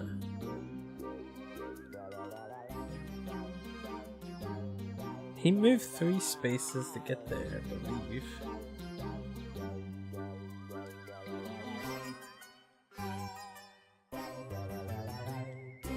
Okay. How often does this thing fucking save state?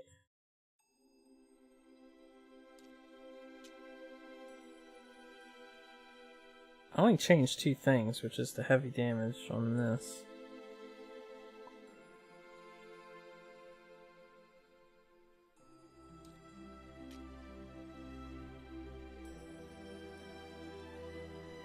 Ugh. Alright, I want to give it a minute to rest. I'll go back again. I need to know exactly where it was. Move it back. What are you doing?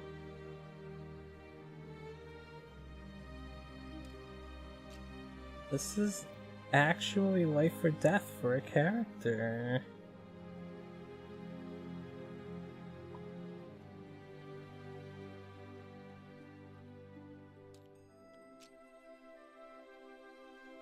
The only way to help this character survive, they would have to survive the grab damage for 1 round. He would have to like hit the trap and pull the lion off of them.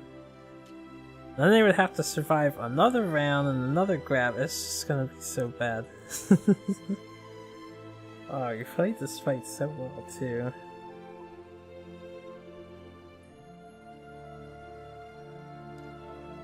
I just had to throw my founding stone. Okay, there we go. Yeah, it did 3 movement. 1, 2, 3, 4, 5. He would be here. I'm just gonna mark it with the card. Top left corner of card. Or top of card. 1, 2. Oh, 1 to there. 1, 2, 3, 4, 5, 6, 7. Yeah, it would have been out of range. I thought it would have been here. It's actually here. Then we're doing that. I'm buying myself a turn.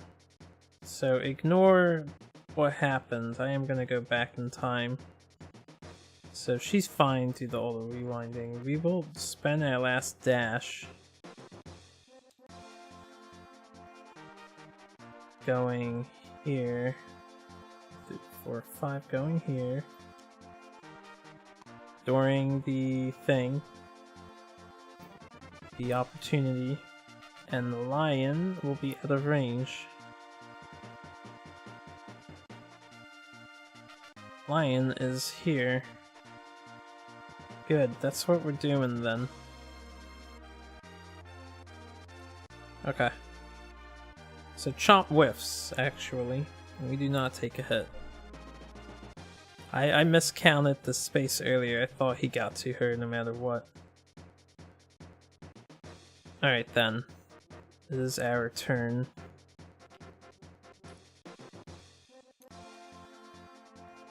Who wants to take the trap? White does. 1, 2, 3, 4, 5, 6. White will throw the bone dart from where he is standing. We will get a 6, so we will miss. That means 1, 2, 3, 4, 5, 6. We're gonna get right behind the lion so that we are ready, because it's gonna run this way. It won't run towards a survivor. Alright. Yellow. Yellow's gonna maybe take the trap. So 2 Bounding Stone. We got a 1 and a 9. There we go. There's the clever ploy. Alright, yellow's doomed. Doesn't matter. We have 3 dice coming at us. Now we are in the grass. We have 1 evasion. He's got 2 perfect hits. 1 misses. Goddamn lion. 3 damage apiece. Body and foot. So we get knocked down. Foot goes to light. Alright. Now it should be relatively safe to kill this thing with 3 more damage. If I can. Really wish blue had bone dart.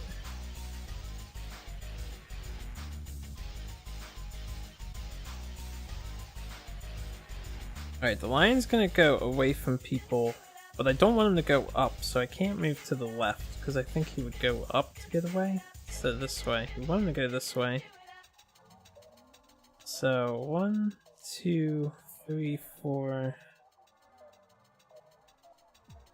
5. If I'm here, away from us would be to the right. And then 1, 2, 3, 4, 5, 6. So we'll throw a bone dart. White went, yellow went. Throw in the bone dart. It's an 8. We have a hit. Can we do something great? These don't fail though. It's a 4. Instinctively striking back. The white lion. Oh, that was the strange hand again. Man, I should have thrown a second. I could have. Alright, he's gonna attack. Where are you standing?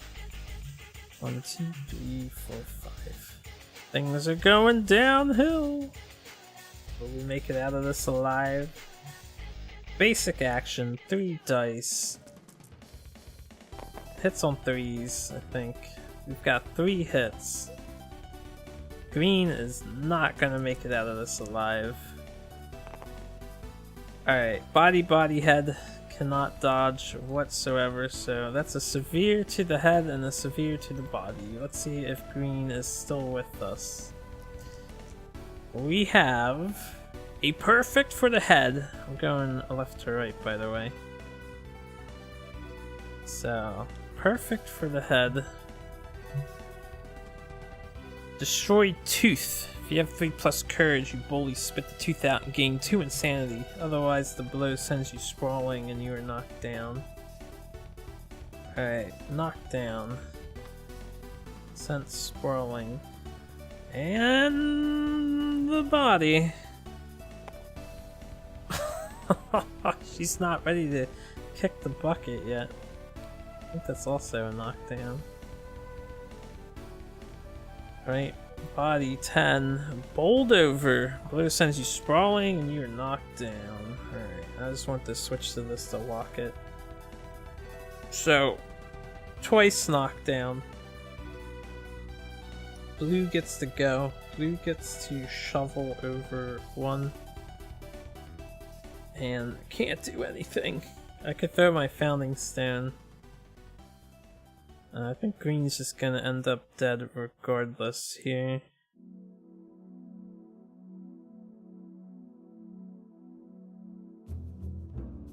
But the lion will run this way. I think so. That's my best shot, is that they're still in range, hopefully. And blue will not be.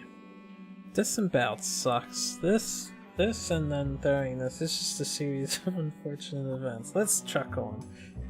Lion, it's your turn, Lion. Green got way too lucky there. Chomp. Oh, we're just going for the head now. It's going for the killing blow. 10 and a 2. 2 actually misses due to our evasion. So 1 hit on the head, severe head injury. Right, the skull helm is lost because we took a severe head injury. That cracked and broke. And severe head injury. A 1. Alright, so that's the end of our person. They are head explosioned. No one has survival at least, so that's fine. Daria Dealer is head exploded. Her head exploded. But there's no more priority token issues, so I think her sacrifice was kind of necessary here. Alright, yellow will stand up again. It's our turn. Daria is dead. Let me add her here. I'll just update the death count now.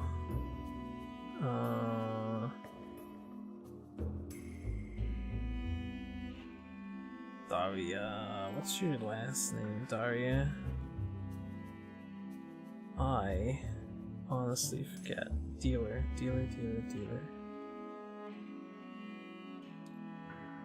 Daria Dealer. Her head was clean bitten off and torn from her body. Actually, it said head explosion. The white lion's jaw crushed it utterly in a gory display of brutality. And he ate it. So Daria is dead. Get her back here.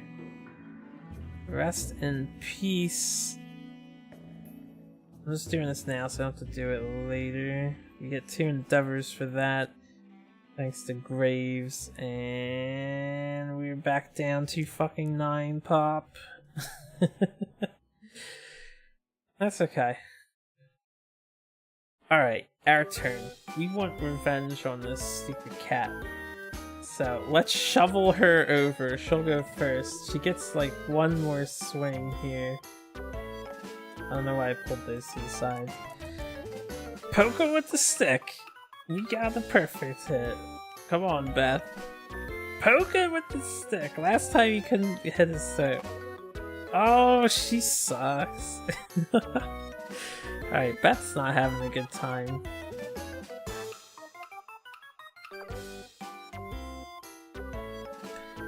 Who should go next?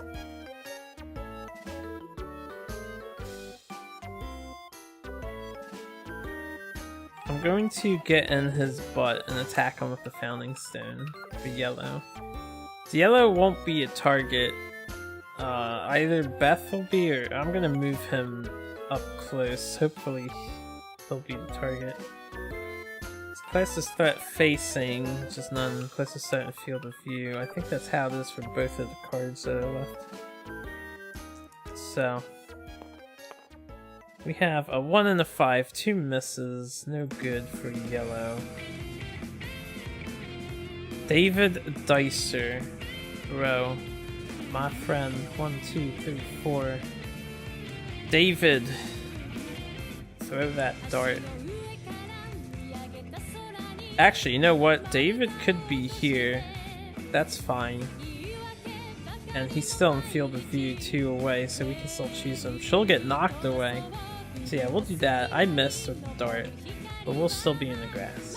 David. Okay, this is not good. Bloody Claw, closest survivor with the most bleeding tokens. Alright, unfortunately, we're in the blind spot, so I would guess he can't see them. But it doesn't say in field of view, it says closest survivor. I think he's going after yellow.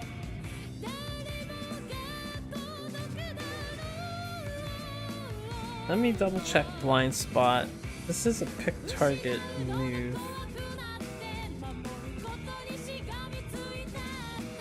Now they have a whole page just for the letter A. Blind spot. Usually spaces directly behind the monster survivors attacking from the blind spot can give an accuracy. That doesn't help. I guess it's monster targeting that we want. So let's see if we can find monster targeting.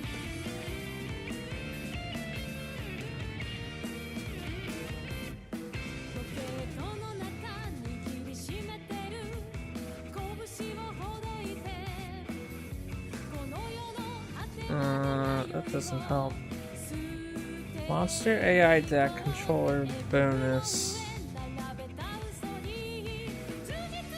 Controller tile. Hit location card deck level. Reference card basic action resources. Answer event. How can you not have? Is it just in T's for targeting?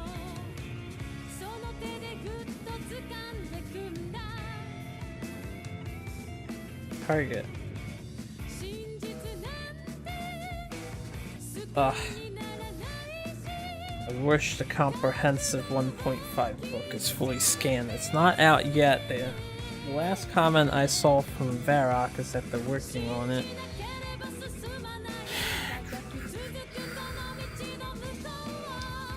Based on reading the blind spot,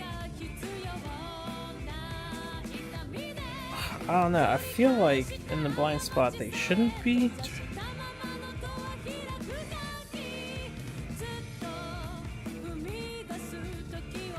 Threat.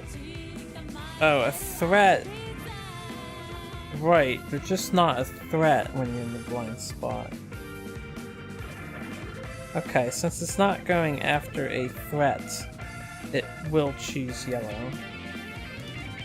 That's all I really needed to clarify. So yellow is getting hit with Bloody Claw.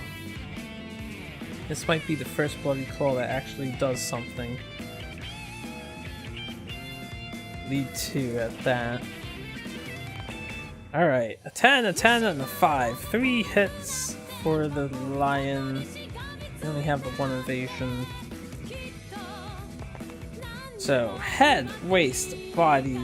Alright, body is a severe, head is a heavy, now waist is down to light. Because we're still taking 3 damage apiece. So we get knocked down and we take a severe bodily injury. Let's see how we do. I didn't mean to shuffle that deck, but that's fine. We got a 4. So 4 is okay.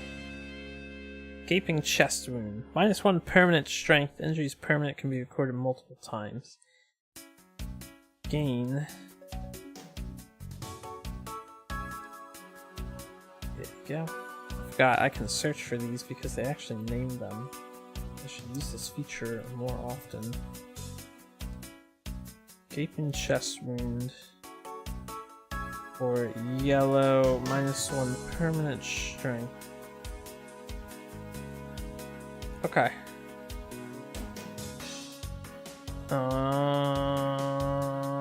She's fine though, but she gains 2 additional bleeding tokens on top of the 1 for a gaping chest wound. That did cause a bleed, right? Yeah. So that's 3 bleeding tokens. Only I cut off his goddamn hand. We would be swimming in glory right now. Alright, anyway. Now cunning occurs, and we have the same problem we had last time. So 1, 2, 3, 4, 5, 6, 7. Yellow is going to be taking 2 damage. I made a poor decision by having yellow attack. 2 damage to the body, so that's another severe body injury. This time we roll a 9. Collapsed lung, can't catch a breath. Gain -1 movement token, gain 1 bleeding token. So we're at 4 out of 5. Do have bandages to heal up, and we're knocked down, so we shouldn't be a target. Although, Bloody Claw, I need to mill Bloody Claw, or he might die too. Alright, we have a -1 movement token.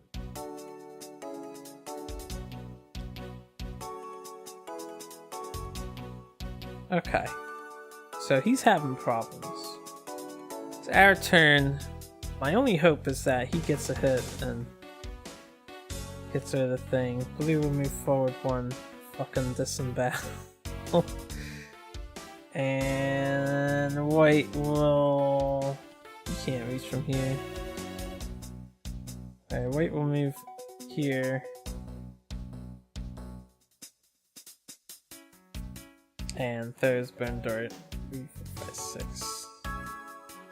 Actually, white will move here and throw the Bone Dart. So white is hopefully going to be the target of the next attack. Unless I mill the other card. Assuming we get a wound here. Oh boy. Please wound. It's a 1. Alright, so we fail on the scapular deltoid. Which means yellow's getting grabbed again. As long as it's not... Actually, if it's anything, yellow's gonna die to bleeding, more than likely.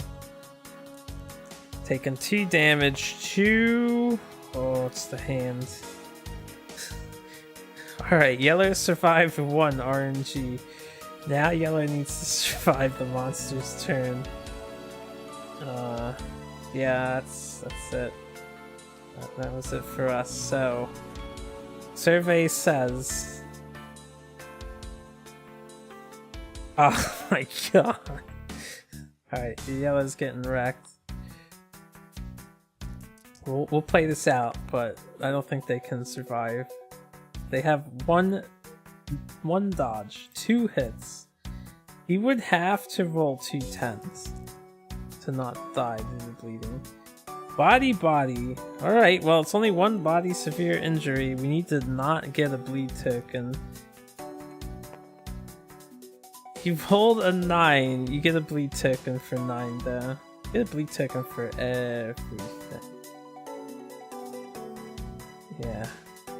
The only way he lived is a 10. So, yellow is also dead. That would be a Neil Offen is a goner. We were so close to having a great fight against the level 2 lion on year 3. That's okay. I still believe we can finish this. His body was torn to shreds by the relentless assault of the white lion, dragged across the battlefield. Like a rag doll. There you go. Goodbye, soldier. Oh man. Well, that's 2 more endeavors, but we don't have much to spend endeavors on. Alright, lion. Piece of poop. We have 2 people left. I can delete all these tokens. What? Oh, what? Oh, what? Oh, what do I do? I think I let the lion come to me. And then we just hope for the best. It's gonna be 1, 2, 3, 4, 5, 6, 7. So if I stand here, nobody gets hit or affected by his ability. Okay, I have to move actually. We want to stand here.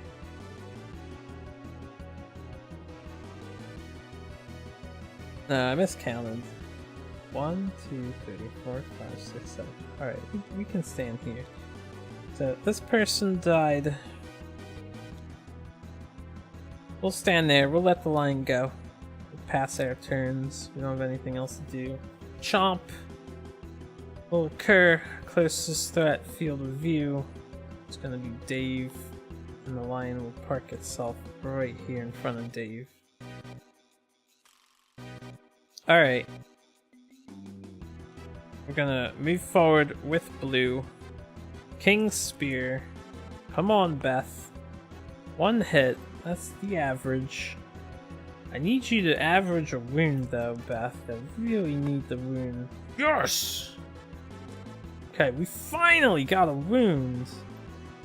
I shouldn't have mashed the R button there. I'm getting into my old habits. Alright, 1, 2, 3, 4. We'll be right here. Ready.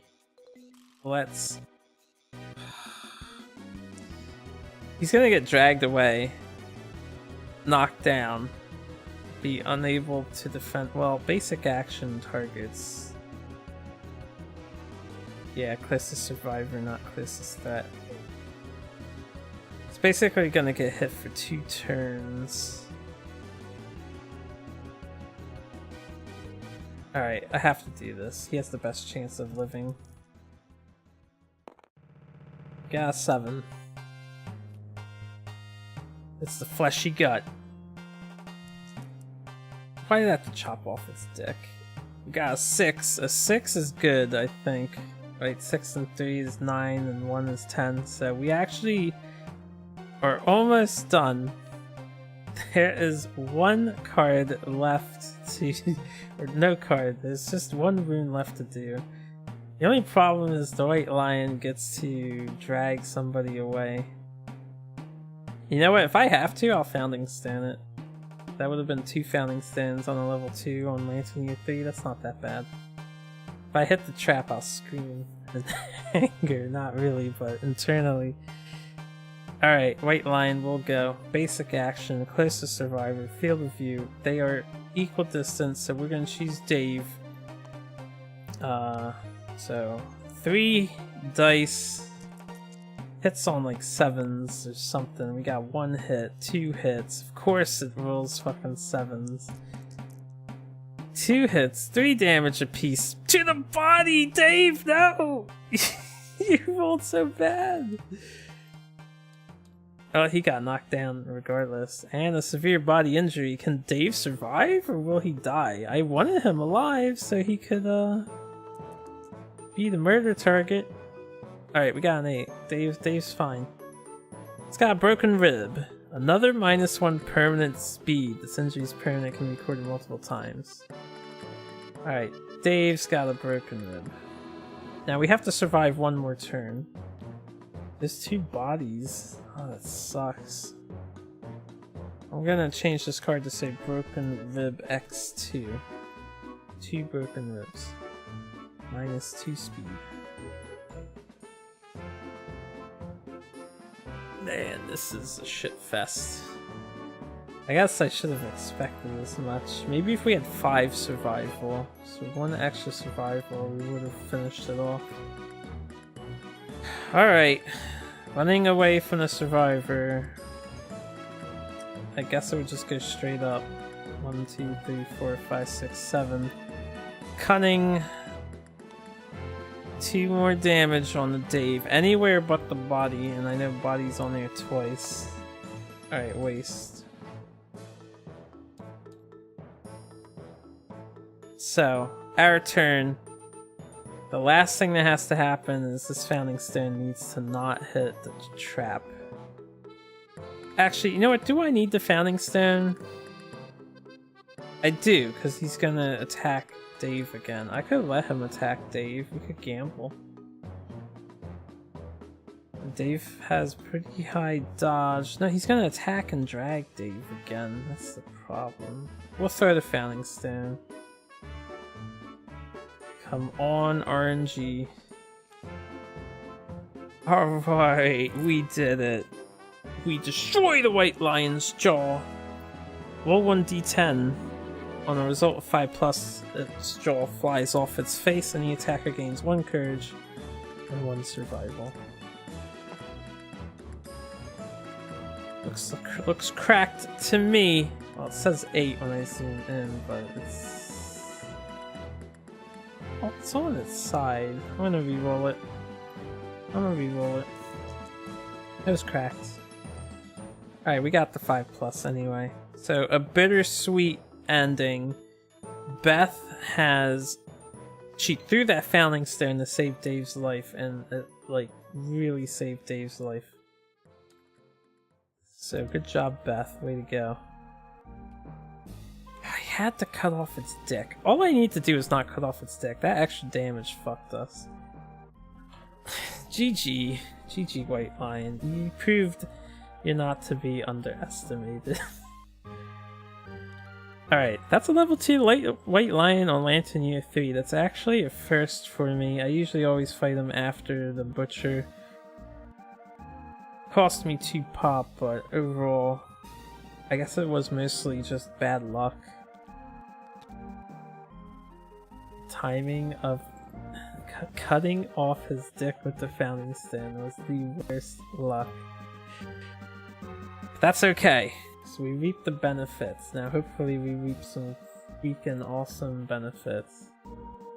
Did get some extra resources here. We have a scrap, we have an organ and a hide and another organ. I could have ate this and got 3 survival for her to dodge and dash again. I didn't think about that. I should have thought about that. I would definitely have sacrificed a hide to keep her life for another turn, which would have kept Yellow's life as well. I didn't pay attention, so that's my fault. Alright, we get 2 Hunt XP, which means Beth comes of age and David comes of age. We'll do David's age first. Lion, I'll put over here. So, age, 2 dice. These I can put away. Alright, we got 7 and 8, that's 10, that's 15. That is a fighting art for age, right? Yep. And a fighting art for Dave. Doesn't matter too much. He's a combo master. Alright, combo master is the potentially hilarious thing that you can possibly abuse. And then Beth is 5 and 2, 7, also a fighting art. Yep. The range for the fighting art is so much. Timeless Eye. Attack rolls a perfect hit on a result of 9 or 10. Cannot use Timeless Eye if you have the blind severe head injury. That would have been better for... Well, if I want her to use daggers for the team, it's not bad. I guess. Okay. She could be the tank. It could be something else. He has -2 speed. He basically should be the support and just throw bone darts. So your weapon proficiency can be... I don't know. I'm gonna say Fist and Teeth for now.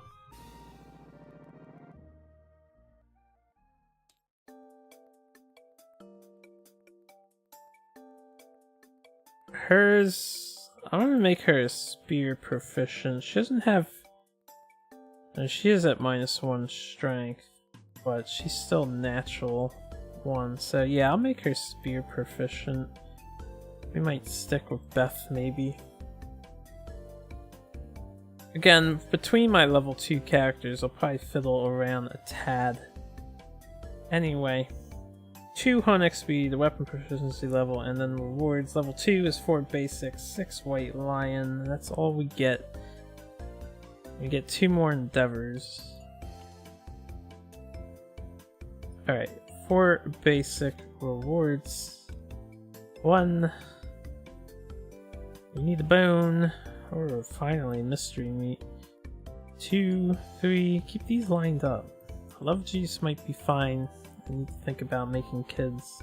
Or we got the bone. Alright. Copy those. Paste those.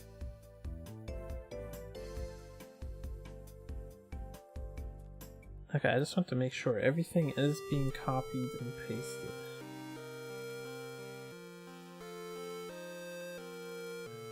Alright, so mystery meat, it could be anything, could even be a box. 6 White Lion resources.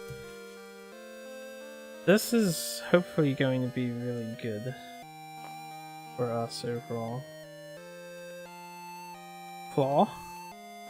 Great cat bone, so I can make a second spear if I want. Tail, white fur. Shimmering mane again, and lastly, a second claw. So I could also make 2 K-Tars if I want.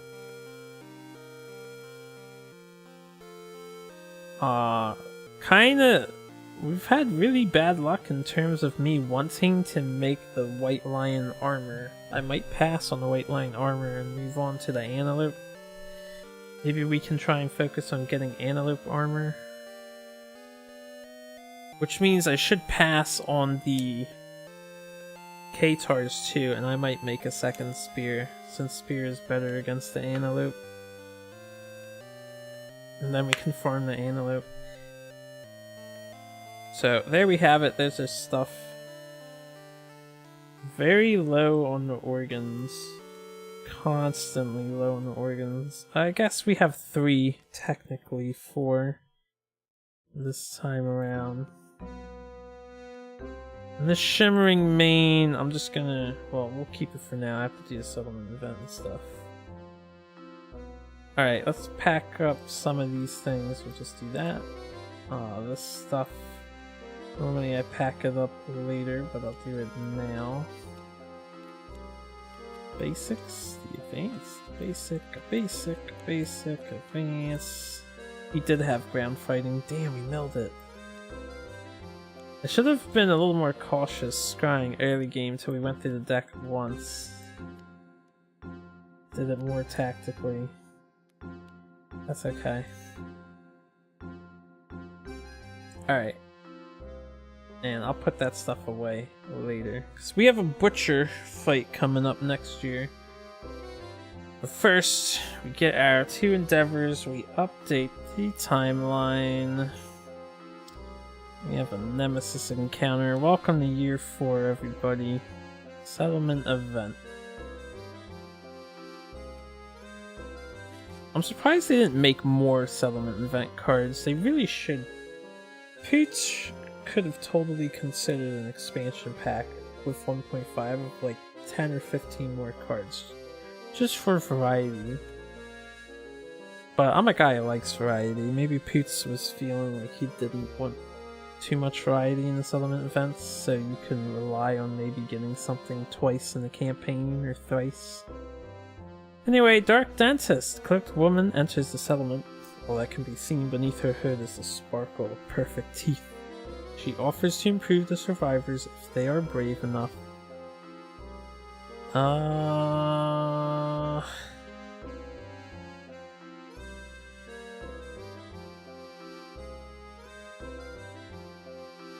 I hate the 50-50 odds of a successful Dark Dentist.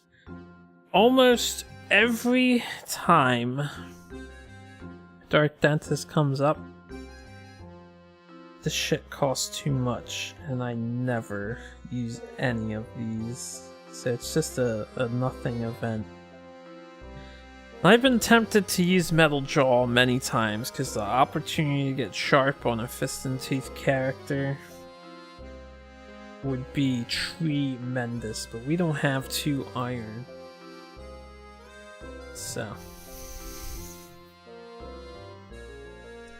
nothing coming of that, no other events going on. We just have to fight the Butcher Man because he's coming to town.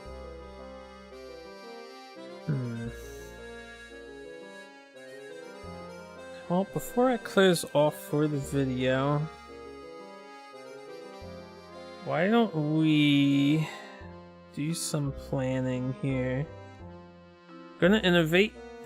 Always innovate. So let's innovate. And innovating is going, well, here. We're gonna innovate in a second. Let's... Everybody recovers. So delete that. I'll leave the tokens there. To the build. This is... We lost a skull helm. It's fine.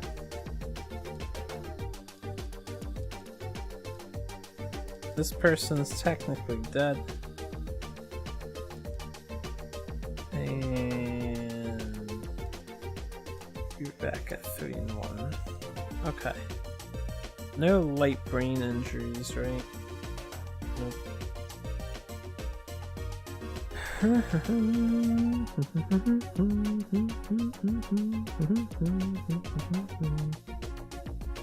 These can go away. Okay. So that was healing the survivors. We updated the death count already. Checked the milestones. We're about to make a milestone, so now we'll do the innovate I paid for. Bloodletting is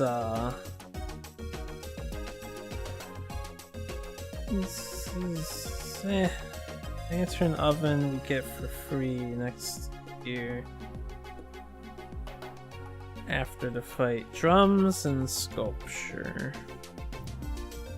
I don't have a good fighting art I want to preserve. I mean, maybe Combo Master is a good one, especially on someone who happens to have a timeless eye. But sculpture is more for endgame, I feel. Lantern oven we get for free. Bloodletting.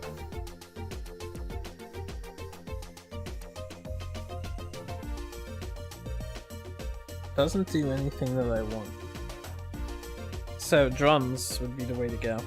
We can practice using synchronized strike or rhythm chaser. Also, I can give people survival so everyone's filled up.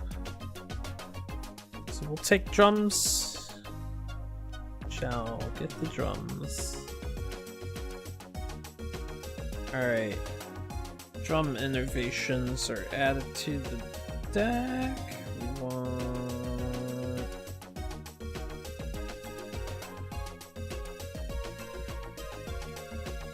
Song of the Brave. We want Forbidden Dance. And I believe that's the only 2.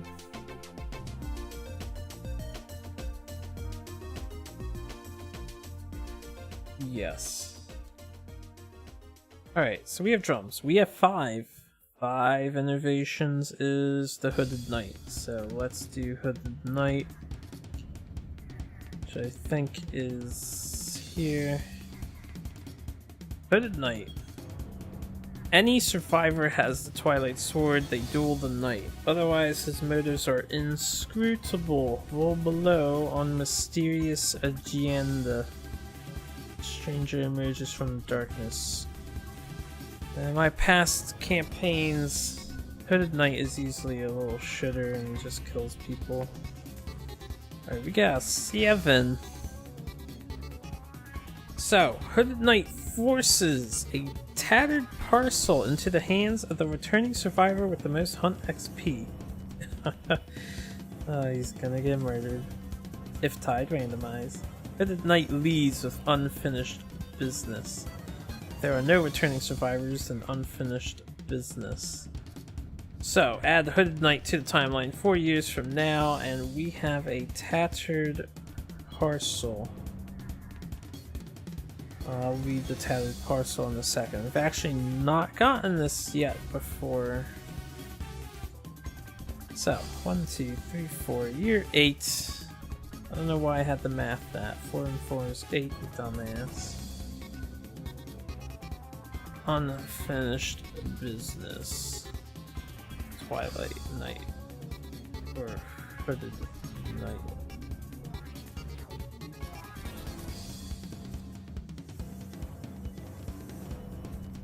Or the Hollow Knight.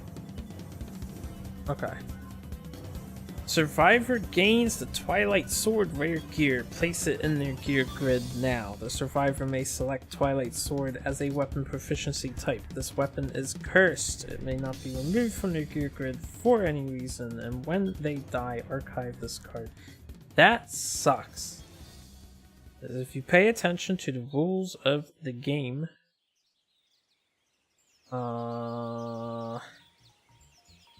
we have not been able to unequip them yet. It's not a step. So this is one of the important changes with the prepared departing survivors feature having that line of text. This means I'm losing an item to fit the Twilight Sword rare gear. Also, now I have to debate if I want to bother learning this thing. So we have the Twilight Sword. Make a copy just so we have a copy. Twilight Sword, weapon melee, two-handed, finesse, other is 1 dice at asterisk plus accuracy, 9 strength. It is slow, it is cursed, it is cumbersome, it is sentient, it is irreplaceable. Gains devastating 2 when fighting the Watcher. And asterisk accuracy is 9 minus the Twilight Sword proficiency level. Right, so it hits on a 9 at first. I'm going to... We'll buy another bandage. I don't want to lose... I could lose the dagger because we're going to make another spear. Alright, we'll lose the dagger. I probably will not have a dagger user going. Daggers aren't that great in this game anyway. I feel like they need to change how daggers work.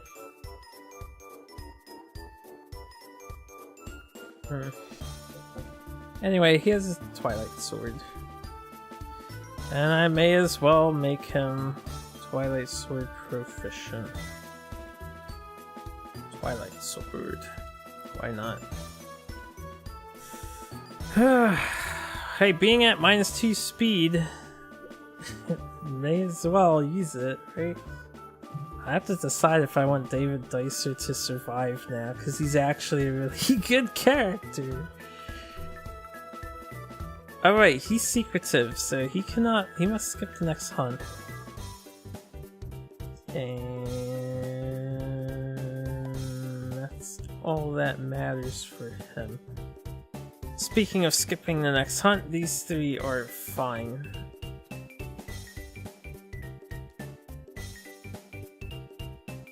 So, you have to...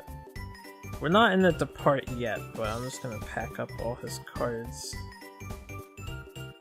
And his Twilight Sword is attached to him. So...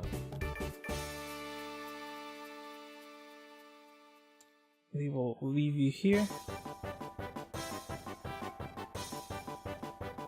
Okay. So we innovated, we got the Hooded Knight event to occur. I have 5 innovations to spend. Probably want to make kids.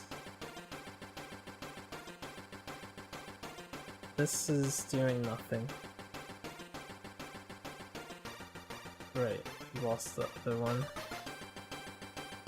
This is getting turned into 2 hides, so we'll delete that, and then I'm just going to... I'll copy the white fur, just so... We're gonna... Do I not have a spare hide over here? No, I have that. Alright, let me get regular hide. So I don't know if I'm gonna spend them. No.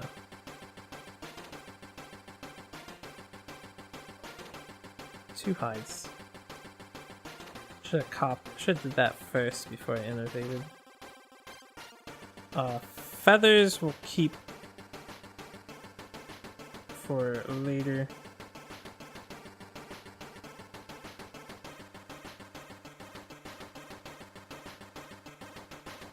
I could get the weapon crafter, but no, I want to make another. I want to make another spear. I think it would be a good idea. So, Lion Claw, Great Cat Bone, get rid of them. That is the recipe for a King Spear.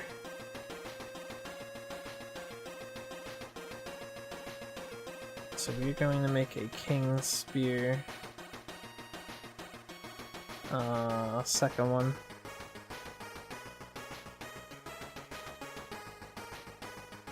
Okay. King Spear. We are going to make a frenzy drink if I really want. I would like to try to make a kid. I have 3 spare hides. Do I want this to make...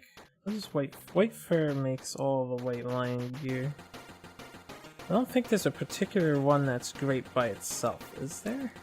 Take a look. It's just 2 armor. Well, that gives you the roar.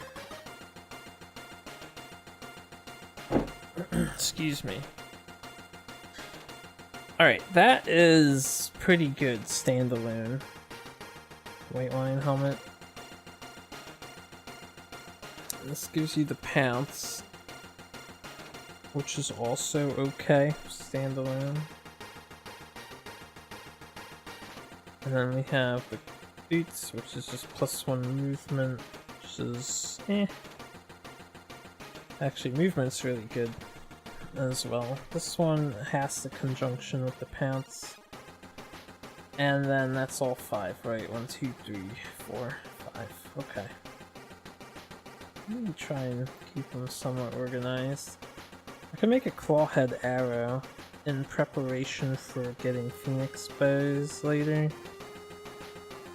So I won't have to grind the lion. We'll probably fight more lions though in the future. Looks like we won't have the luxury of the cat eye circlet unless I don't fight the antelope.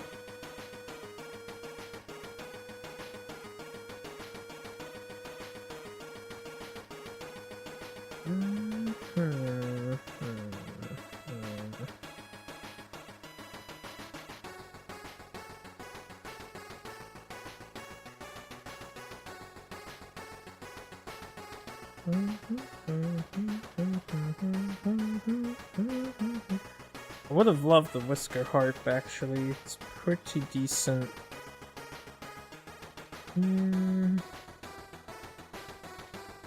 Helmet needs a great cat bone, or can I just use my great cat bone? So we're not making the helmet. I don't think crab spider's used in cooking, so there's no reason not to use it. 5 hide. Which one of these just wants 1 bone? That wants 1 organ. That wants 1 hide. That one wants 1 hide. I'm surprised I didn't have one of these want 1 bone. Would have made more sense. This one should want 1 bone. It's a stone circle. We can make the leather worker now. Let's make the leather worker. 3 hide, 1 organ, which can be the lion's testes. I don't think I want frenzy drink. I'm not going for dual K-tar type strats and rush down characters. So yeah, we'll make the leather. So year 3 we have the leather worker already. And I do have ammonia, so I can make leather.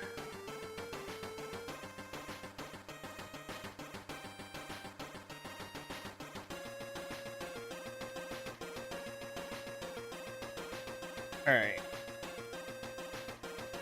And all this stuff requires leather.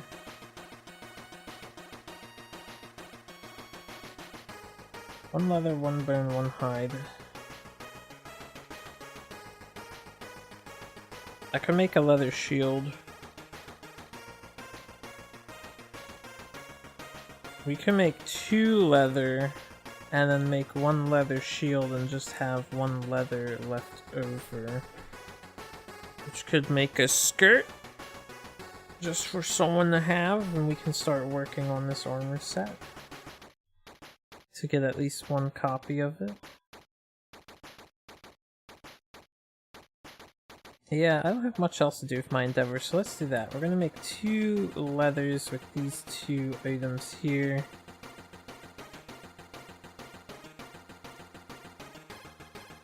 So I will only pull out 1 leather instead of both. Put the 1 leather in storage. The second leather. Oh, I can make 3. Let's make 3 leathers. I don't need to keep this curious hand. So I will take out the second one. The third leather will be... Wait, let me copy paste these 2. Let me put them back in here. The third leather will make a leather shield. So 1 leather, 1 bone, 1 hide. This is the hide, this is the bone, the 1 leather that I didn't make out. So we will get a round leather shield already for the butcher. Alternatively, is the hunter whip a worthwhile weapon? It's 3 dice, 6 plus the hit, 3 damage. On a perfect hit, you discard a medium play. If you have 2 blue. It's not bad. We'll get the shield first. Butcher has moods though. The butcher has really annoying moods, like fucking screaming. Leather whip's not a guarantee that I ever remove it though. Perfect hit. Although if I bring her, perfect hit is a 9 or 10. She could whip it.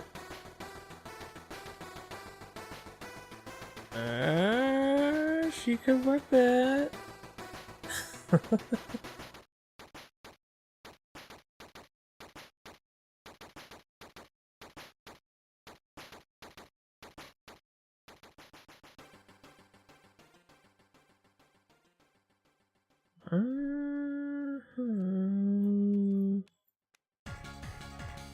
Do I have a blue? Like, if I got a whip, I have bandages and I'll hide. Do I have anything else that's facing down as blue? No, it would actually be really hard to get the whip to activate. Let me look at this whip again.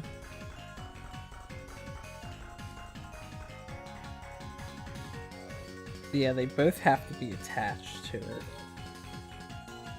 Which is fine for the whip, but then I don't have a way to get the vest's evasion, which I really want. Do I have any organs left? I don't. Shit.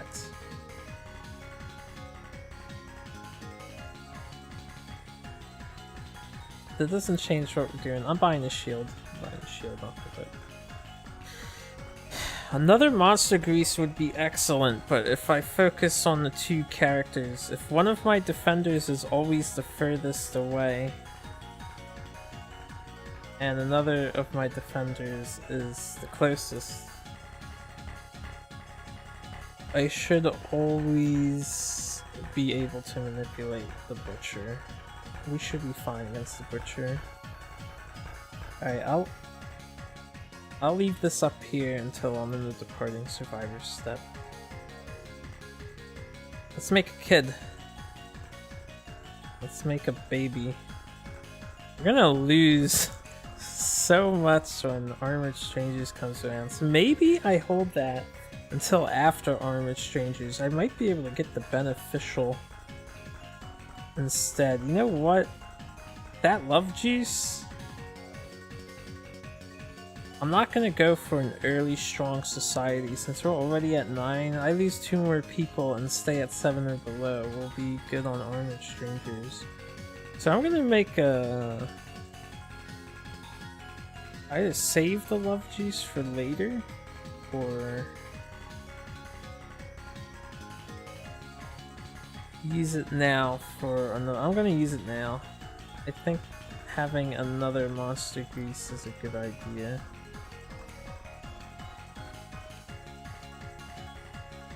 Yeah, I think having another monster grease is a good idea. Alright, this is the strategy we're going with. And again, I'll figure out who holds this later on. So we have 2 King Spears. Spear Mastery will probably be something I work hard towards. Hopefully I can start Fist and Tooth Mastery somehow. And we have 4 of these to spend. Let me bring the gang out.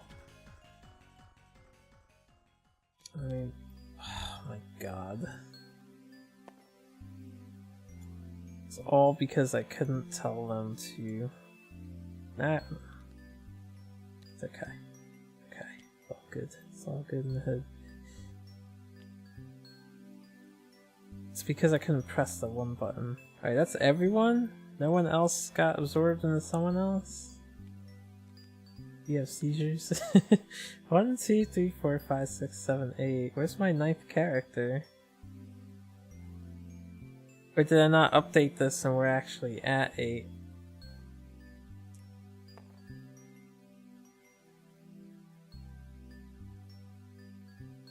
We lost 6 people already. We had 11 at the start, so that would be 10, 9, 8 if we lost 3, which we lost 2. I guess we're at 8, so that makes us even closer to, you know what? Yeah, no one's been absorbed as far as I can tell. Set state to 1. Alright, so this is who we're working with. We've got Sharifa, got Lucky Lucille, we've got Lenny, Zachary, Philip, and Gulliver. Someone's gonna be murdered next year after this Butcher fight. Butcher gives 1 hunt XP. We could take a bunch of new kids. We can do, like, Philip.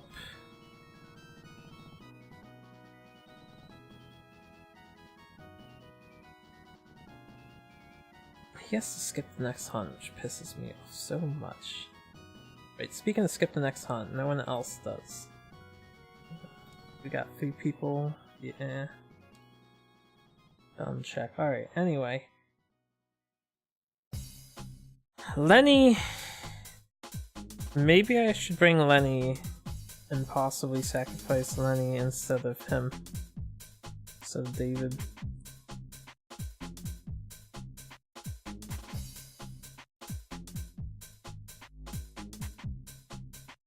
We're gonna have Lenny... Yeah, I don't feel like making kids, so I actually don't want to augury. What else can I do with my endeavors? Just share experience, really. Currently, until we get more innovations. Oh wait, I have drums! Alright, let me look at Rhythm Chaser and Synchronized Strike. Maybe we can get some Synchronized Strike action going. So, Rhythm Chaser. On arrival, gain 1 evasion token. When you're knocked down, if you don't have an instrument in your gear grid, remove all your +1 evasion tokens. Rhythm Chaser cannot be used if there is any heavy gear in your grid. Not bad. Not bad at all. As long as you don't get knocked down.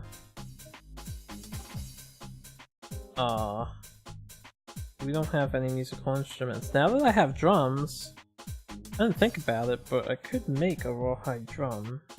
Let me look at the new rawhide drum. The bone and the hide. On arrival, all survivors gain 1 insanity. When you perform Encourage, all non-deaf survivors are affected.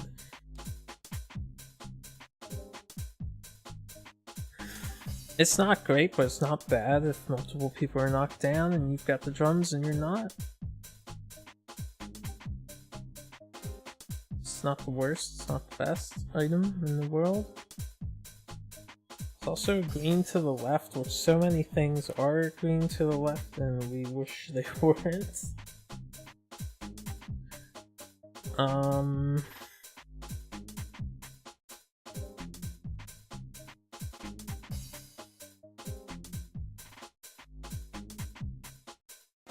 Man, oh man.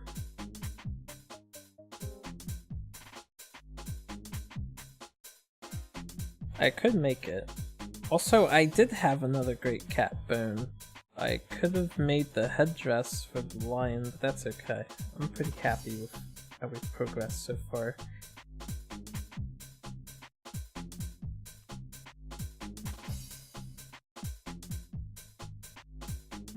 If I make it, I have to use my small feathers.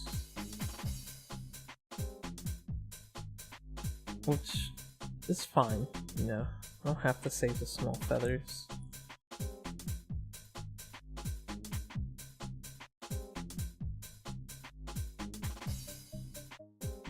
Trying to think, the butcher doesn't knock you down too much, he knocks you back a lot. And causes bleeding like a nobody, like nobody's business. He bleeds the crap out of you. What does a rawhide would do? It's a 3/7 and 1 provoke. When you wound, gain priority target token. I've never really invested in whoops before, but I'll consider it. Maybe, I don't know. Consider a whoop user. I will just save.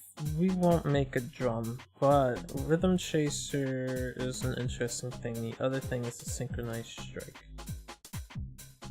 So, Synchronized Strike.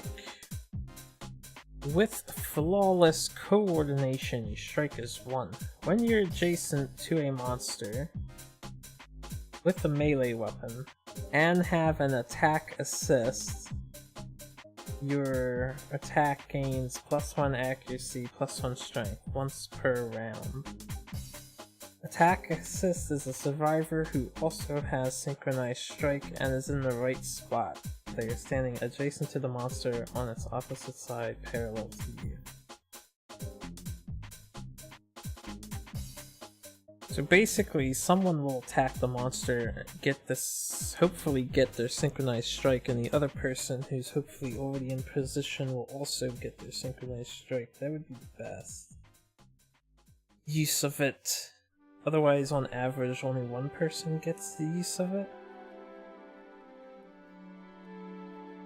The Butcher, I think, has a handful of things that make it ideal for you to not be next to him. I can't remember, but I feel like spears are pretty decent against the guy. Maybe he doesn't have that. No, maybe not. Maybe he has like one card or something to look out for.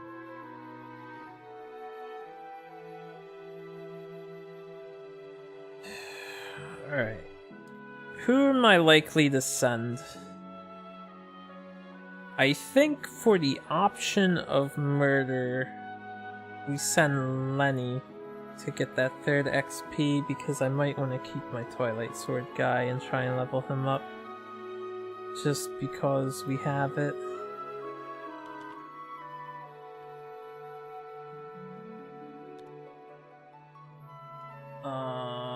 So I think we bring Lenny in. And then we can bring in the 3 pugs. Or 2 of the 3 pugs. Because Beth can go back out. And then I have Beth as an option too, and we can see which one's worse off.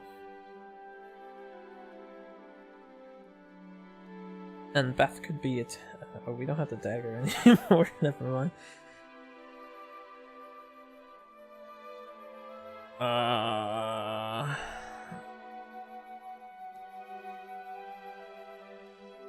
We'll bring Lucky Lucille, see how lucky she is. We'll bring Beth, Lucky Lucille, Lenny, all the L names. And then Philip. So those 3 are the 3 I'm gonna use. Now, the reason why we want to just get them aside is I will do 2 synchronized strikes. We will try it out. Who will be my spear users? Because maybe being 1 space away isn't a big deal. Lenny could be a spear user and try and get spear proficiency right off the bat. He's also got 3 strength. That's why he's Fist and Tooth.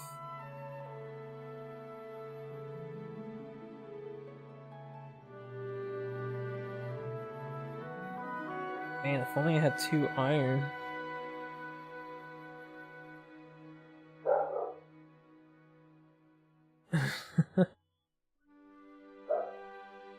So I could have Lucille and Dicer be the spear users. Lenny can be like the support guy.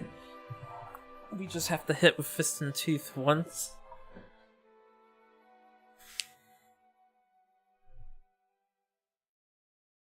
And this way we try to start leveling up Fist and Tooth, which means we probably kill Beth.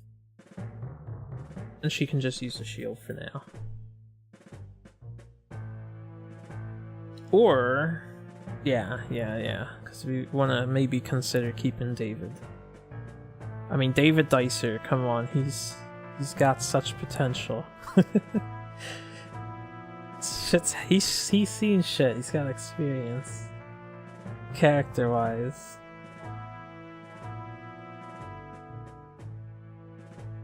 And he'd be fighting with his daughter.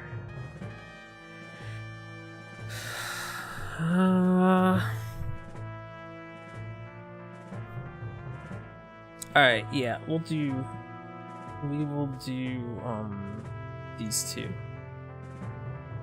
So let me put them here. Philip and Lucille, I already spent the 2. We shall get 2 synchronized strikes. We'll try it out. Synchronized strike. Put it in their thing. And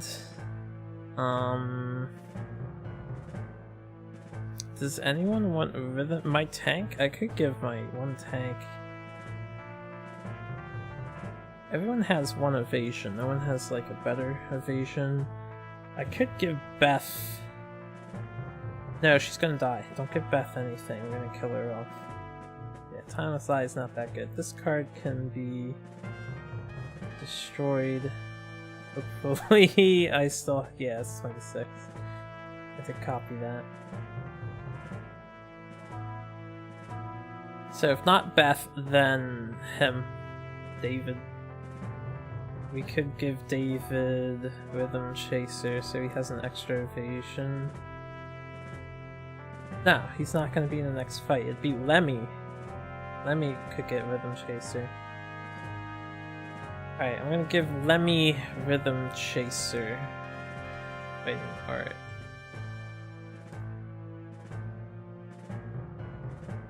Actually, if he gets knocked down at all... Well, let's hope he never gets knocked down.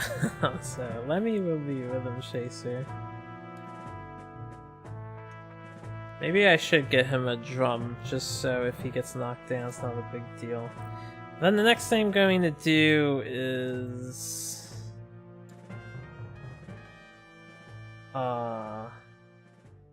share experience. Because I don't know what else I would do. So let's share experience. David Dicer will give his tails to his daughter. Actually, I could make someone else level 2. David is at 3. So we could... Well, they're at 2. Could share experience with Zach just so he gets the level 2.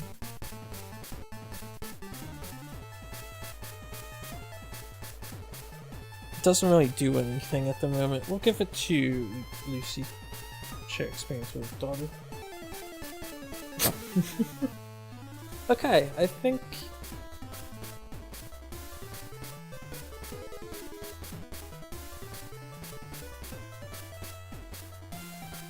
we're, I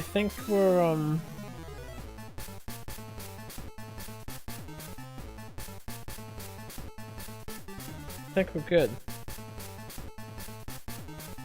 And I might want the drum.